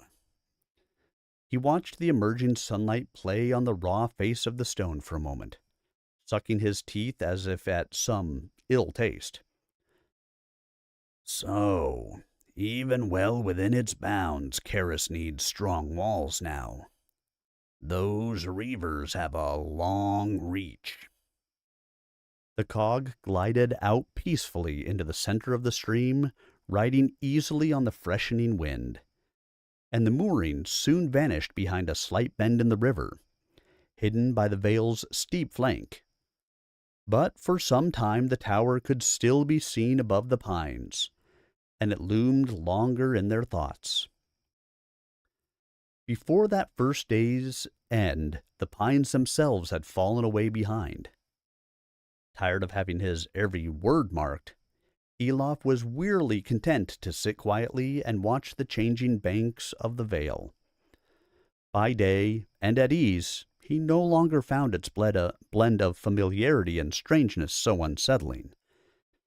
He soon began to notice other trees among the pines, of the broad-leaved, seasonal kind, and as the hours passed he saw their dominance established. Straight birches, some of kinds he did not know, were joined by ash and elm, and what he learned were chestnuts, but few of them approaching the heights he was used to. The same was true of the beeches. And Elof was beginning to think that this was a poor land for trees, when the cog had to steer hard to avoid the course of a great willow uprooted and toppled of its own weight into the river, almost blocking it. Its pale hair still lay outspread and waving upon the water like the locks of Saithana, daughter of Velamo, and branch and twig raked the cog's hull as it passed. There were more willows then, massive brooding trees trailing their gray crowns in the water like aged and brooding powers of the forest, casting their shadows cool and dank along the banks. And as the land grew less hilly, they passed the first of the great oaks, gnarled and ancient and regal as kings of old, their broad branches overspreading the stream and diminishing it in their shadow. Not even in Tapaiula, the forest, had he seen any greater or more aged, and his awe grew when he saw that an immense avenue of them stretched out before him, flanking the river as if it were a road. When Rock pointed out the weathered remains of a high marker stone, with a carved figure of distant half hidden by thorny undergrowth, his suspicions were confirmed. The oaks had not simply grown thus. They had been planted beside that stream, surely at a time when it was a much-used thoroughfare. They asked Trikegar, though taciturn by nature, he had taken some fancy to them when he found they both spoke the northern tongue and were experienced mariners. He agreed.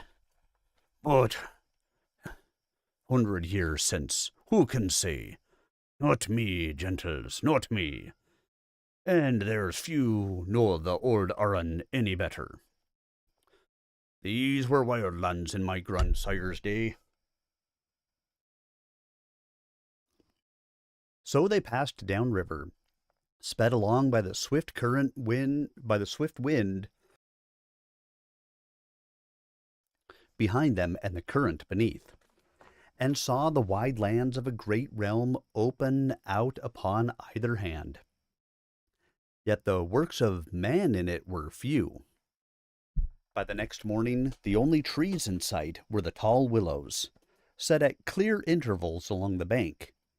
Beyond them, the steep forested vale had opened out into the green hills they had seen from the cliffs, low and rolling. In the course of that day, these in turn flattened out into a wide grassland country, so dismally flat and featureless, and so thickly carpeted with green, that even the Arran was almost invisible beyond the next bend. Yet though the grasses bent and nodded in waves under passing windrows, so that the cog seemed to ride not the river, but an ocean of green, still they lacked the ocean's boisterous thunder, yielding only a soft rattling hiss, the dry play of stem against stem, husk upon husk. It soon grew monotonous, even with the bird song. Never before had he heard the trilling songs of larks arising, but they were poor substitutes for the wild gull cries of his homeland. Nor could he warm to the harsh merriment of raven and carrion daw, and the scream of raptors stooping for the kill. Of other creatures, or of men, they saw none. The land, though rich, seemed unpeopled, and though once or twice towers had lifted from hilltop or river promontory, their windows gaped empty as skulls. They did not look that old, but to most of those on board, they might have been made with the stones of the cliffs, those too impossibly ancient for any man to know their history. Only when they passed one such tower, and saw that still visible among the grass at its foot were the blackened remains of a village, did the travelers begin to understand. "Don't tell me the Eqwesh have struck this deep into the land," exclaimed Elof grimly. "And so long ago? That's been ruined many a year." Never believe it, said Trikgar behind them in the northern tongue. That's not Reaver's work. More's the shame of it. That now, gentles, that was put down in the times of the last Ysmerian kings, maybe even when my grandsire was young. A bloody business, they say it was. But then the line of the bull would never spare chick nor child in such a manner. Called it breeding rebels if someone did. Never recovered properly from those times, did this region. The last Ysmerian? Elof pricked up his ears. Then what line rules here now? Trikgar blinked casually around before replying, but the sergeant was, for once, not on deck. Did you not hear? Lonunen, the line of the bull, and well named. We've none of that name in our land, said Rock. Still, at least it's not the Bryherens or Herons as they were. Trikgar whistled. Have a care, my lads. There's a connection. The Lone Nuin or a bastard offshoot of the Ysmerian. But they've Herin blood. Why, the king's own mother was almost the last of them. Their line's gone now, too. And good riddance, I don't doubt, muttered Rock. They had some bad lot, on your side of the ocean also. Oh, they stood up to the bulls as they had to the Ysmerians, and that was something, but the bulls broke 'em. He stopped. Argus had surfaced again, and though he was too far off to hear, the old shipmaster fell silent and would say no more. All through that long summer day they glided across the grassy plain under a sky in which sunlight and cloud contended, and saw never another work of man. As night came, the clouds thickened, and the air became cooler. After the evening meal, Elof and Rock sat by the brazier only a short while before returning to their deck tent, which was considered better quarters than the noisome lower troop decks of the Cog. So the next morning they were already awake and shivering before dawn, eagerly gathering by the brazier again to claim fried hunks of some kind of peppery blood sausage, and bowls of small ale mulled and spiced. In the gloom, the clouds hung in gray overcast, shot with streaks of darker gray, as if to mirror the grassland beneath. The sunrise took them unawares. A rift had opened in the clouds, and the sun came pouring through it in radiant glory, turning the air to hazy gold. And looking out across the yellow-green waves of the grassland, it seemed as if they now mirrored the clouds, for among them also a golden seam opened, threading away in rippling fire along the eastern horizon. Ysgianus, said Trikgar quietly, but 'twill be even ere we reach it, gentles. Harder sailing from thence, not like on this mild wee stream. Elof smiled. I think we may endure that, shipmaster, having survived the open seas. Trikgar shrugged, and said no more for that time. Only long after did Elof wonder what deeper meaning might have lain behind his words.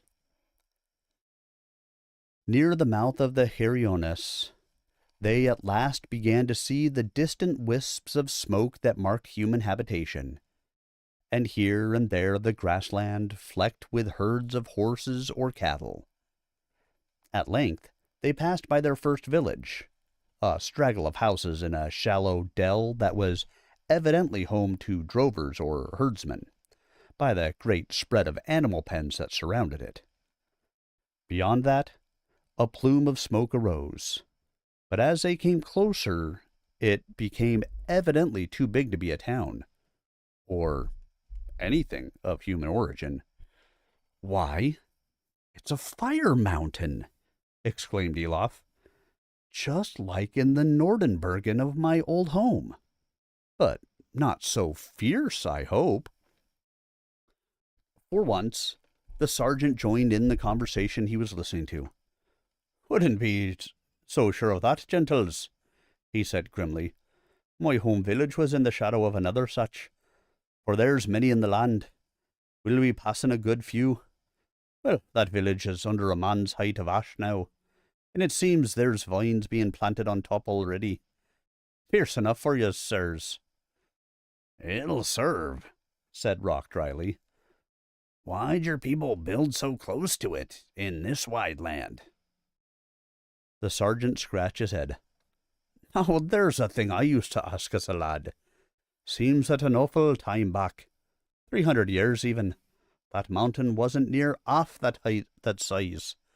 And I can believe it by Vera, for I've seen others spread too. But that's the way of 'em, isn't it?" Not long after that, they sighted the first town, or rather the grim castle that dominated it. The scatter of streets was hardly visible behind its walls, until they drew much closer and could make out the roof peaks. And these walls were manifestly not new. They looked as old as anything over the oceans. The whole community was first a fortress and a place of strength, clearly placed to dominate the river mouth, around which white sails flocked like so many wings. As they drew nearer, 2 longboats with 5 oars aside, flying a flag of purple and white, and heavy laden with men, detached themselves from the flock and steered towards them. But at Trikegar's order a dark bundle was sent soaring to the masthead, and there broke out into a long pennant striped in black and gold. At once the longboats went about and vanished among the other ships. "No tolls to levy on a king's ship," grinned Olaf. "Do you note our colors? The same as Kermorvan's." "I noted more than numbers of men under theirs." "That's the holder of Burhyrun," said Trikegar, tilting his white head at the castle. A hard hand he lays on such trade from the uplands as goes not through his town and his tolls." "And the king permits that?" asked Olaf in surprise, knowing how Kermorvan would react if any noble of his sought such advantage. Trikegar glared around, but the sergeant was watching them with a benign, bloodshot eye. "The king needs peace and loyalty from the lords of outlying burgs," he said, and turned pointedly to his helm once again. Olaf and Rock exchanged glances, but they too chose to guard their tongues. For that time, though, hard thoughts were forgotten. They were beyond Burhyrun town now, and Yscenius the Great opened up before them. It was more like the approaches to the sea itself, thought Olaf. Gulls flocked screaming about the banks, and the freshening wind carried an unmistakable tang of salt coasts in the clear air. More like wide estuary or sea lake than river the waters looked. Already some 2,000 paces between banks and still widening, save that the current ran so clear, even near the banks where it was slowest. It seized the cog as it cleared the inflow and swept it onward, swaying and wallowing till Trikegar's crewmen trimmed the sails. The spray that reached Olaf's lips tasted salt. With the wind at their beam now, even the unwieldy cog could race the clouds above, and the banks swept by them at a great rate. Ere the light left them, the lie of the land was changing, and when they rose at dawn, it might have been another country altogether they sailed through. The grasslands had gone, and in their place the rivers shone between steep hillsides, riven by deep valleys through many of which other tributaries flowed. It was often at such confluences that they came upon more towns, or more castles, muttered Olaf, as the channel carried them close beneath age-blackened fortifications. Seems they're the same thing here, never one without the other. They had been 2 days now upon the great river, and he was growing sick of the sight of them. From the smallest tower perched high on a promontory above the water, the nest of marauding osprey, to the vast and sprawling fastness that filled whole hilltops, or hunched upon the lower lands like some beast snarling over its kill. Well, so is it with us, Rock pointed out. Everywhere larger than a village has its own walls, its own strong place or citadel. Yes, but as a refuge, a defense chiefly, never to dominate the place as do these. Every one built as both palace and garrison, as was Morvanic at the first, a home for Lord and the stony kernel of his power. Even the larger towns herd like sheep around the feet of the fortresses, and they cast a long shadow over the countryside. Nobody, villager, cottager, or outdweller, could hope to live free of it. He nodded his head at the blanketing of fields beyond the walls, and the rows of minute figures who toiled in them. Do you look there? Never an orderly checker of single fields and farm holdings, such as you'll see around any town of ours. Just a great sprawl of huge fields, and a few small strips at their edges. The same with the vineyards on the hillsides. Always the same. A lord's holding, a master's portion. Aye, and who works it for him, I wonder? Rock gazed at the toilers under the hot sun. I wonder. But I'll be damned careful how I ask. They passed by many more towns in the days that followed, and large or small, all wore the same aspect. Strong fortresses of yellow stone, or a curious patchwork of yellow and brown, their peaked roofs usually red-tiled or of black slate, gathered their flock of lime-washed houses tight within high yellow walls. Beyond those walls, the larger towns might have a quarter of ramshackle huts, but never more, save where here and there some ancient and august ruin arose. In those towns, many of the houses rose several stories high, as if they were plants constrained to shoot upward. They had few windows on their outside walls, and looked somewhat fortress-like themselves. The great river was widening swiftly now, and the towns of the southward shore had long been no more than blurs even to Elof's keen sight.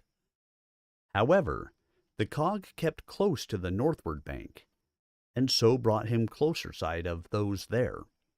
The more so as by many of them Trikegar would slacken sail, or even heave to altogether, till flag or trumpet gave him the signal to proceed. But by some, notably those on the offshore islands, he would clap on all sail and steer swiftly out into the choppier open waters. Evidently, there were places the king's pennon was no passport. At one point, where a pair of squat, square forts sat flanking the channel between a town on a promontory and an offshore island, he called the soldiers on deck and raised strong mantles along the side. The travelers were ignored, but Elof loosened Gorthar in its sheath. Rock fetched his heavy bow from the deck tent, and together they joined the watchful sergeant on the stern castle. His coarse face seamed with surprise when he saw them, and he unbent slightly. "You do well to help us, sirs," he said, his pale, bloodshot eyes weighing them up. "For this one, I doubt not, would slit the throats of emissaries as freely as common soldiers." "Fitting we share in the defense, then," answered Elof crisply, as the towers glided by above the slatted screens, staring down with blank slit eyes. for I doubt not we'd bleed the same color. The sergeant eyed them with even sharper surprise. True enough, sirs. But there's many that might not said that, he added, and strode stiffly off to order some mantles shifted astern. The old shipmaster nodded approvingly. Bleed the same colour. Aye, that's the right line to take with that one, or myself for that matter. Told him you were worth twice the popinjays we're used to deal with. The same colour. He laughed quietly.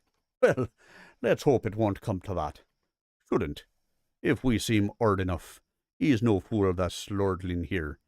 Pays his dues, sends his levies to the king. Not a word out of place.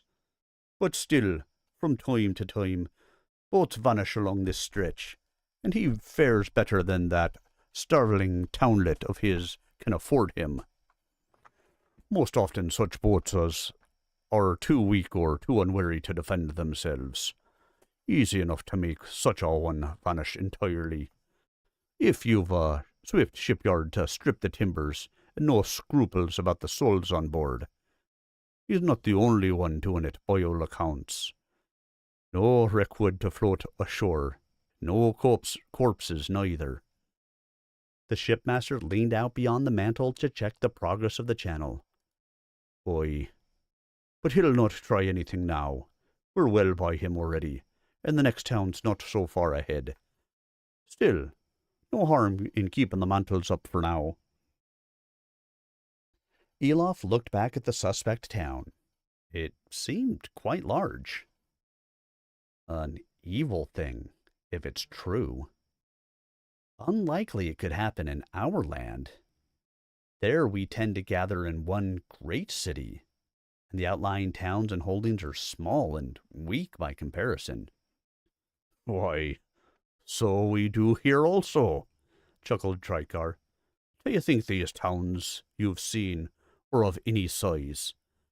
Then it's clear you've never looked upon Caris. Caris itself, Caris the city, Caris the Golden. Not the largest of the towns we've passed. Not Carulan of the 5 castles in the south can stand compare with Caris itself. You call cities overseas, then? 10 cottages and a boyer? Though the raillery was kind enough, Elof could not help bridling. There's no denying the breadth and richness of this land, shipmaster. It's a legend among us.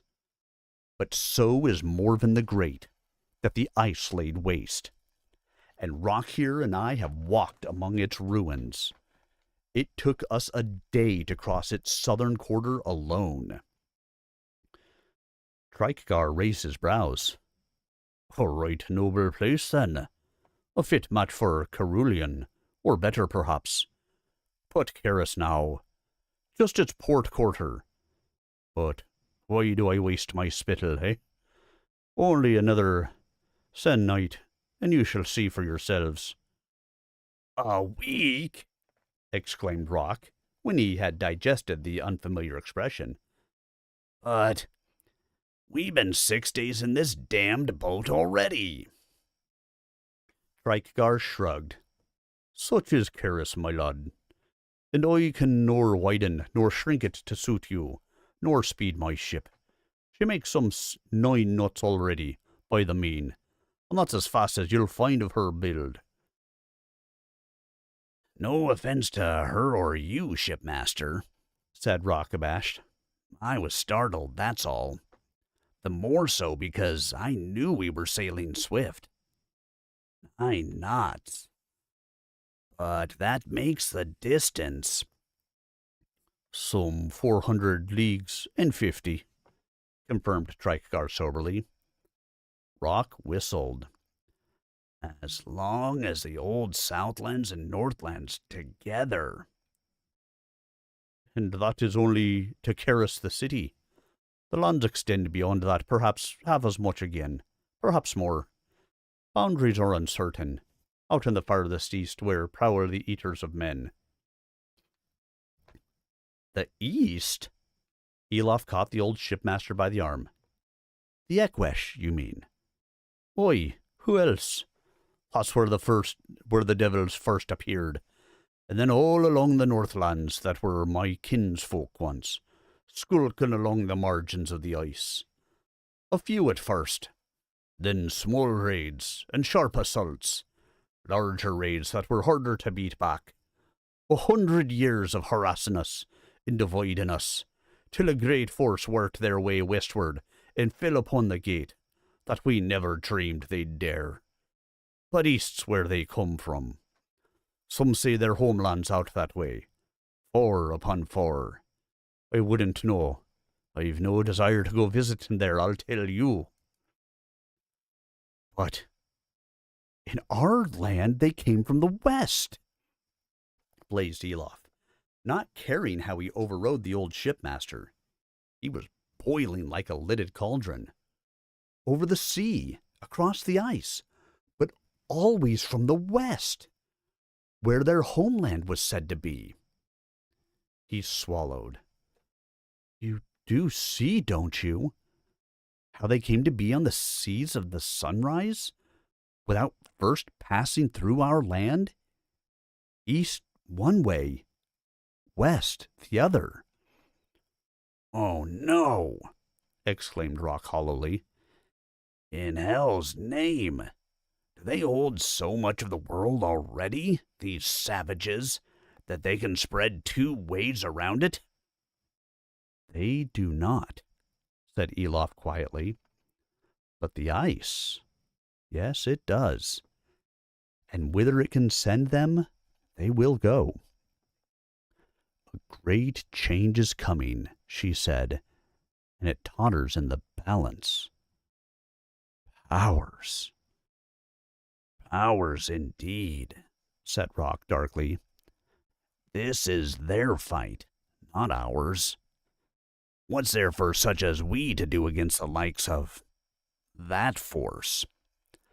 Might as well fight one of these fire mountains, halfway around the world. The more I learn of it, the lesser I feel. Elof shook his head. Yourself, perhaps, who wouldn't? But as a folk? As a kindred? No, Rock, we're not small. Remember this. Where there's been unity and order, free men with free minds, there the ice has made little headway. It fears the strength that makes us human. And if Morvenhall can resist it, if this vast realm of Karis can only stay both ordered and free... Aye, said Trikar quietly. If, indeed. They looked around at him, but his taciturn mask had dropped like a gate of blank iron. The only answer he would give to their question was, You'll see, lads. It's not for the likes of me to say. You'll see it soon enough. The week that followed was all days of hot sun and cool wind, brisk but easy sailing that sent the cog skipping ponderously along the riverine coast, like an old horse released into green fields and acting the colt once again. Green fields indeed carpeted the banks, pasture land whose well-tended richness contrasted with the empty lands westward. Towns, however, were few. It seemed rather to be divided up, as were the lands around Kerbrasheim, into a few great farming estates whose manor houses dominated the landscape. One such they approached quite closely, an ancient-looking and nobly proportioned building of age-darkened stone, perched atop a hill spur overlooking the river. Below it at the bank a fortified tower, squat and brutally ugly, huddled over a well-sheltered landing stage. But as the cog drew nearer, the house took on a very strange aspect. And they soon saw why. It was no more than a facade, a ruin gutted and stripped from the back, hardly higher than the ground. Aye, it's a crying shame, agreed Rock. A grand-looking place, yet it's that toad of a tower they've chosen to rebuild first. Even as he spoke, the cog had drawn close enough to the tower to make out the high scaffolding lashed together out of stripped wooden poles, writhing with the shapes of men like ants in a tree. But Elof peered at the construction for a moment and shook his head grimly. Rebuild be damned. He pointed at the wall as they glided past. Build. Look at that wall. See now where the checkerboard pattern comes from? Those stones. They've been well weathered, but not where they lie now. You mean? Rock brushed back his red hair with both hands. Hella's tits! Do you mean they're tearing down a good, sound hall to build that overgrown jakes? They must be running daft. Or fearful. Daft, I still say. If they're so afraid, why don't they get together with a neighbor or two and build a proper-sized castle? One they might just be able to defend properly. Elof grimaced. Well, even in our lands, not everyone cares over much for neighbors. And here, it seems they don't trust 'em. Wait you, though, said Rock sharply. We've seen that pattern on half the walls along the river. Can't all. Not all, mused Elof, but many, I think. Casualties of a time when men need strength more than comfort or fair craft. And too long a time to blame on the Eqwesh, I fear. Aye, there's trouble in this land, right enough. Look where the despoilers come now. A long dray, drawn by a team of many horses, was laboring down a road that wound from hill to shore. It flexed strangely as it rode, for it was made of many sections, each with its own wheels. Even at this distance, there was no mistaking the stone it bore. As it arrived at the foot of the tower, a gaggle of men slouched out and scrambled up to begin unloading. Elof could not see what happened next, but there was a sudden confused swirl at the side of the dray, and a rumbling crash drifted out over the water. Its load was indeed stone, but a good half of it lay in a heap to one side, amid a rising fountain of dust. Evidently, its unloaders had been careless. Men were sprawled among the mess, or groggily picking themselves up. Others strove to calm the startled horses. More men came running, but not to help. Rock leaned over the rail and cursed aloud at the sight. Elof was too shocked. The fallen were being kicked and pummeled to their feet, cowering under a rain of blows to head or body from what might have been cudgels or short whips. Even some of the horse holders were being dragged away and thrashed till they sprawled upon the ground. Then the cog passed beyond the curve of the tower, and the scene was hidden from them. Rock glared at Elof, his face turned so white with anger that the freckles blazed beneath his tan. Well, he said with dangerous evenness, what do you make of that, then? Elof felt the muscles of his own face tighten. Much as you, I guess. Do you say it? Rock growled. Those farm workers, and now these. Maybe they're free folk swinkering for pence, ready to swallow a blow, but I wonder. Hell's gape, but I wonder. You never had a chance to know Kerbrahine ere the Eqwesh changed all, and then Kermorven. But there were many reckoned it was heading down a bad road, with no strong lord to rein in all the little lordlings on their own land. Hireman and tenant being bound to the land, to their masters, even more closely till they were free men no more. Elof whistled softly between his teeth. And of all our lands, Kerbrhein was ever said to be the most like Karis. Aye, so perhaps what was happening there had already happened here, grown from the same roots, maybe. He snorted. Villanage, serfdom, whatever they chose to call it. Common thraldom's my name for it, and this place stinks of it. Elof glanced around and nudged Rock. He had almost felt the eyes on the back of his neck. There in the stern castle stood the sergeant, apparently exchanging a few words with Trikegar, but his gaze was unwavering in their direction. Maybe, but best we say no more of this for the moment. Mouth shut.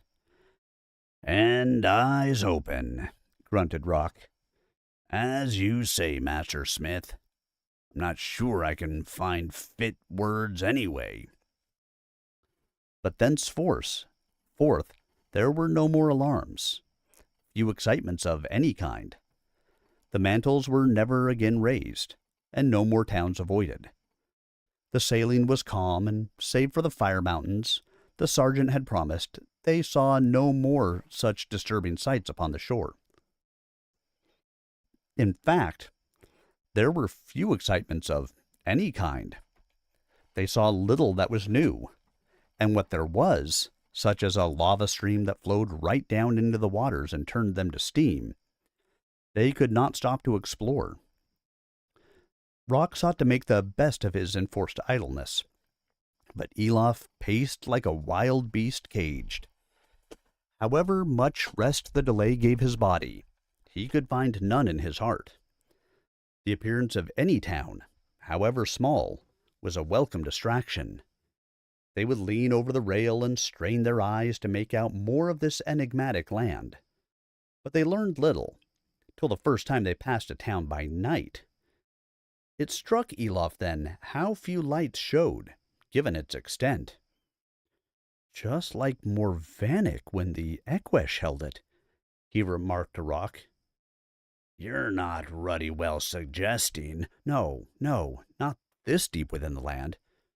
But Morvanik had already been struck by plague, and lost 2/3 part of its folk. Here also, it seems there are fewer folk than there should be, than there were, for they would hardly build whole streets of houses they do not need. Empty land at the borders, empty towns in the heartland. Rock grew thoughtful. Not nice. But there's other things than plague could cut down a folk thus. War, for example. Not necessarily with outsiders. Remember that burned-out village? Elof nodded.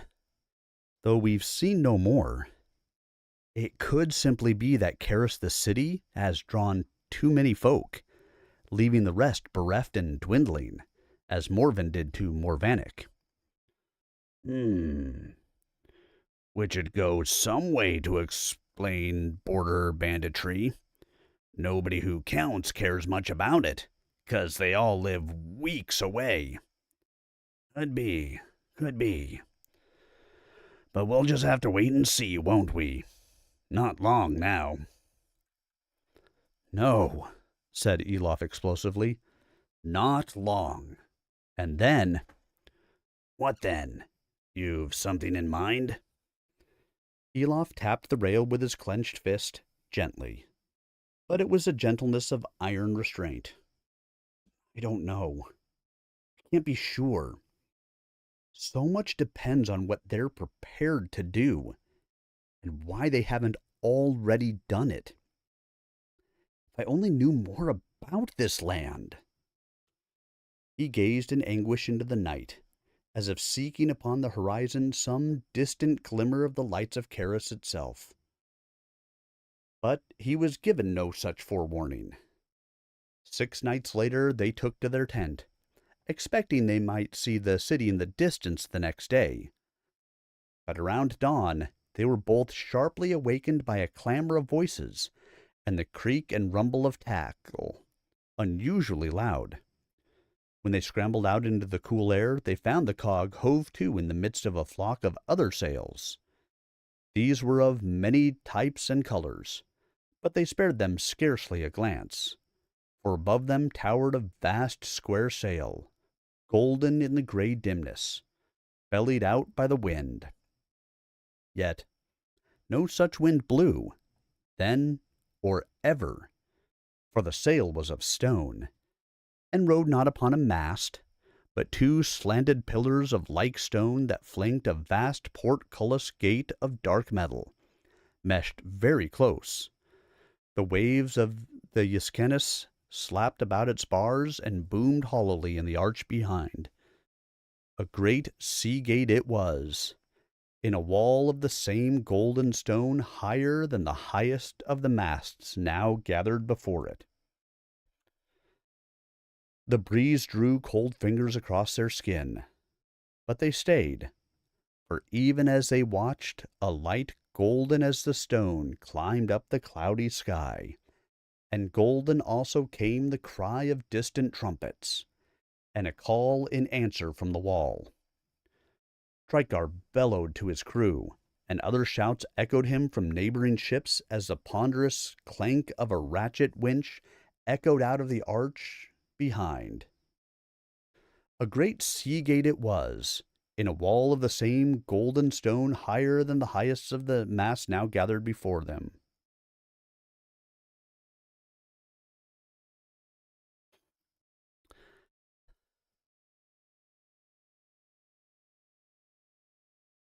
Trikar bellowed to his crew, and other shouts echoed him from neighboring ships as the ponderous clank of ratchet winch echoed out of the arch, and the gate began to lift.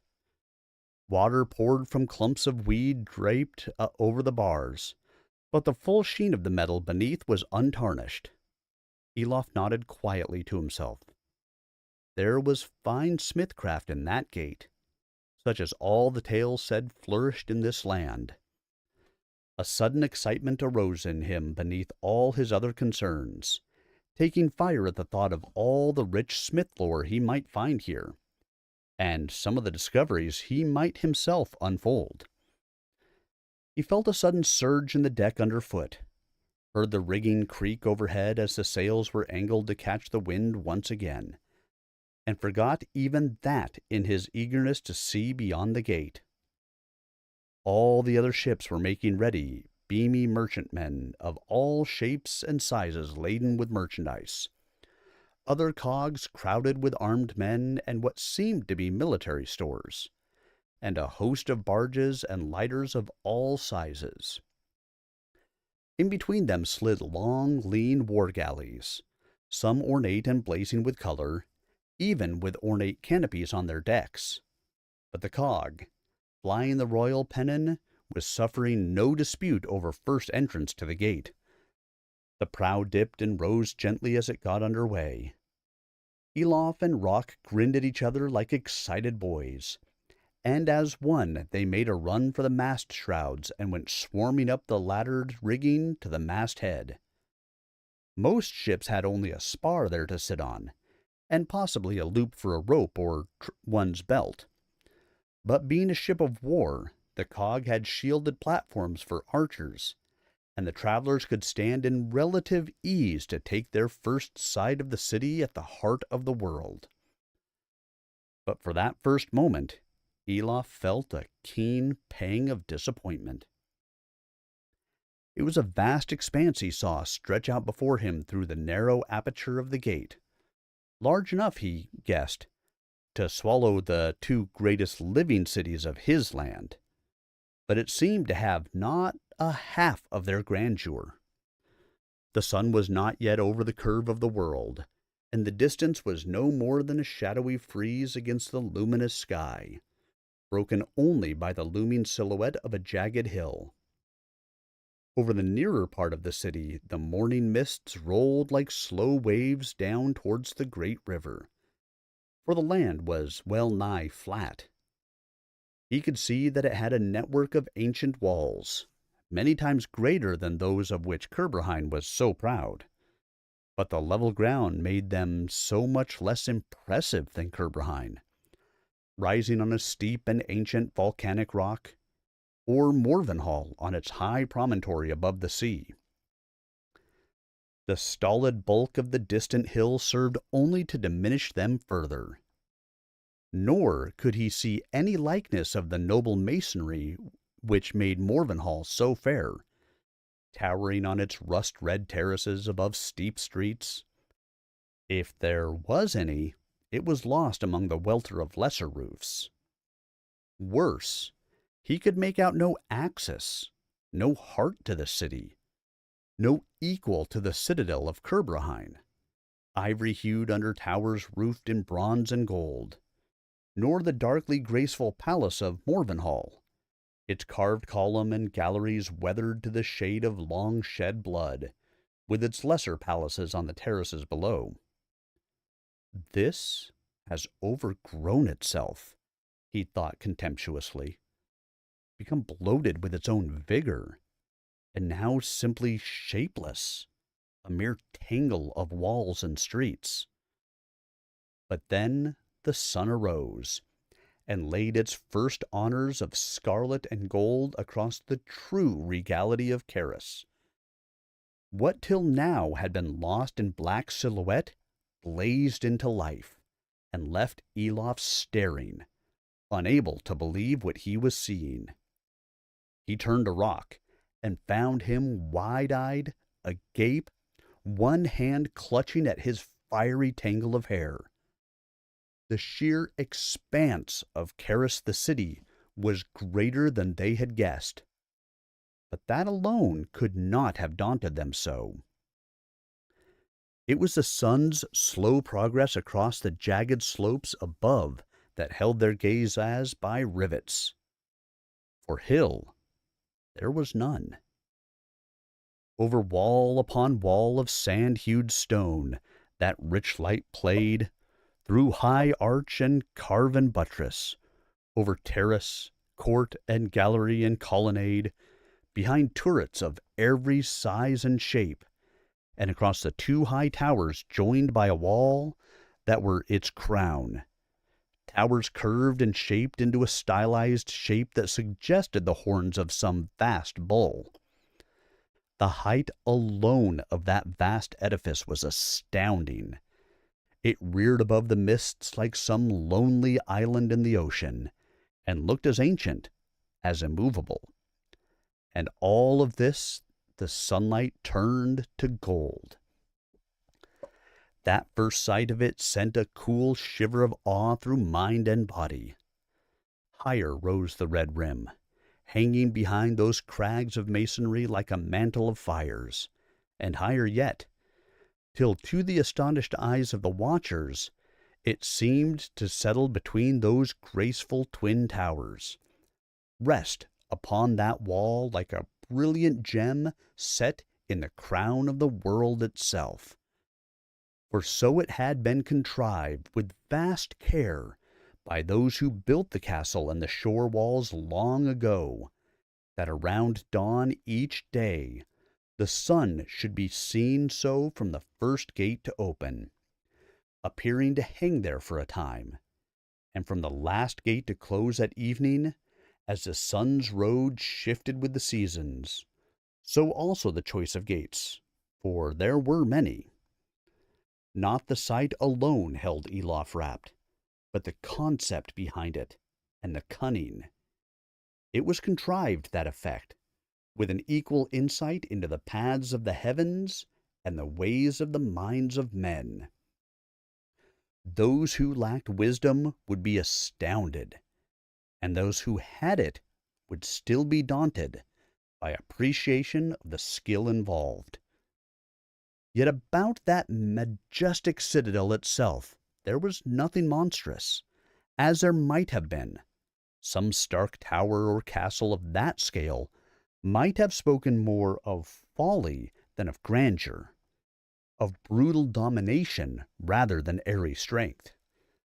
It might have loomed like a threat above that great sprawl of humanity beneath. Instead, it seemed to grow out of it. This was no single heap of stone, no one palace or fortress. This was a palace many-fold, a city in itself of 100 levels, as if an astonishing host of halls and towers, tall and fair, had somehow been caught up in a web of woven stone, or in the tangles of some petrified tree. It was as if the city itself reached upward towards the sun and offered it a throne, as if its moving spirit sought to embrace the radiant source of life itself. That noble vision held the travelers hard in thrall as the cog glided smoothly towards the gate. Then, all too abruptly, and with no more than a shout of warning, the spell was shattered. The cog heeled violently as the helm was thrust hard down, lurching dangerously for such a top-heavy craft. Rock and Elof clung frantically to the mast as it swung, their feet scrabbling uselessly against the sudden steepness of the floor planks. A soldier on the deck below was less lucky, and slid down it to crash painfully against the starboard rail. The cog swung upright with a force that threatened to hurl the watchers from the masthead, and he lay groaning in the scuppers. Across the river from the southward, on a huge square sail even less wieldy than the cog's, came the largest ship Elof had ever seen. A monstrous, broad-beamed barge half as large again as the longest dromond of his homeland. Low in the water with a heavy load, it wallowed sullenly even in the calm waters of Yscanius. And the two galleys escorting it seemed torn between keeping close to lend support and darting away lest it might roll over on them. Lesser traffic scattered before it, and Trikeguard and his sailors let out a fearful volley of oaths as the vast thing cut unheeding across the cog's bow. "Grain from the south," he spat, as if it were a foulness in itself, "takes precedence over all else afloat, by my lord king's edict. Does that bloated bastard breeder, and acts as if there's naught else on the bloody river." The great craft glided on regardless, and he swung the helm around again, scarcely more gently, to fall in behind it. "And yet," said Elof breathlessly, still clinging to the masthead, "I can see why, after a fashion. That monster was so overloaded that any sudden check in its course would risk swamping it completely." "Then why in hell's name must they load it so?" Rock snarled, as the cog glided into the archway, and the boom of the water echoed deeply about them. "Because they need so much, I guess. Look at the size of this place. And with craft as crude as that, they must need to wait for the fairest winds. Rock, I don't think these folk are very good sailors. They're shipper of kinds we've long since laid by." "Hardly surprisingly, with naught but an overgrown river to play on. But this last Varia they all swear by. Our ancestors were braver than we thought, if they made that crossing in tubs like these. Or just plain daft." "Well then, we may have some things of value to teach them." The cog cleared the archway and came out into a wide basin lined with stone quays. All were worn with age, and one or two were crumbling, collapsing into the waters of the dock. But whatever their view of repairs, evidently those in charge here believed in wasting no time on vital cargoes. The huge grain barge was already moored, and a chain of hunched figures were filing down onto its deck. The first were scrambling back up the quay, bowed double under huge sacks.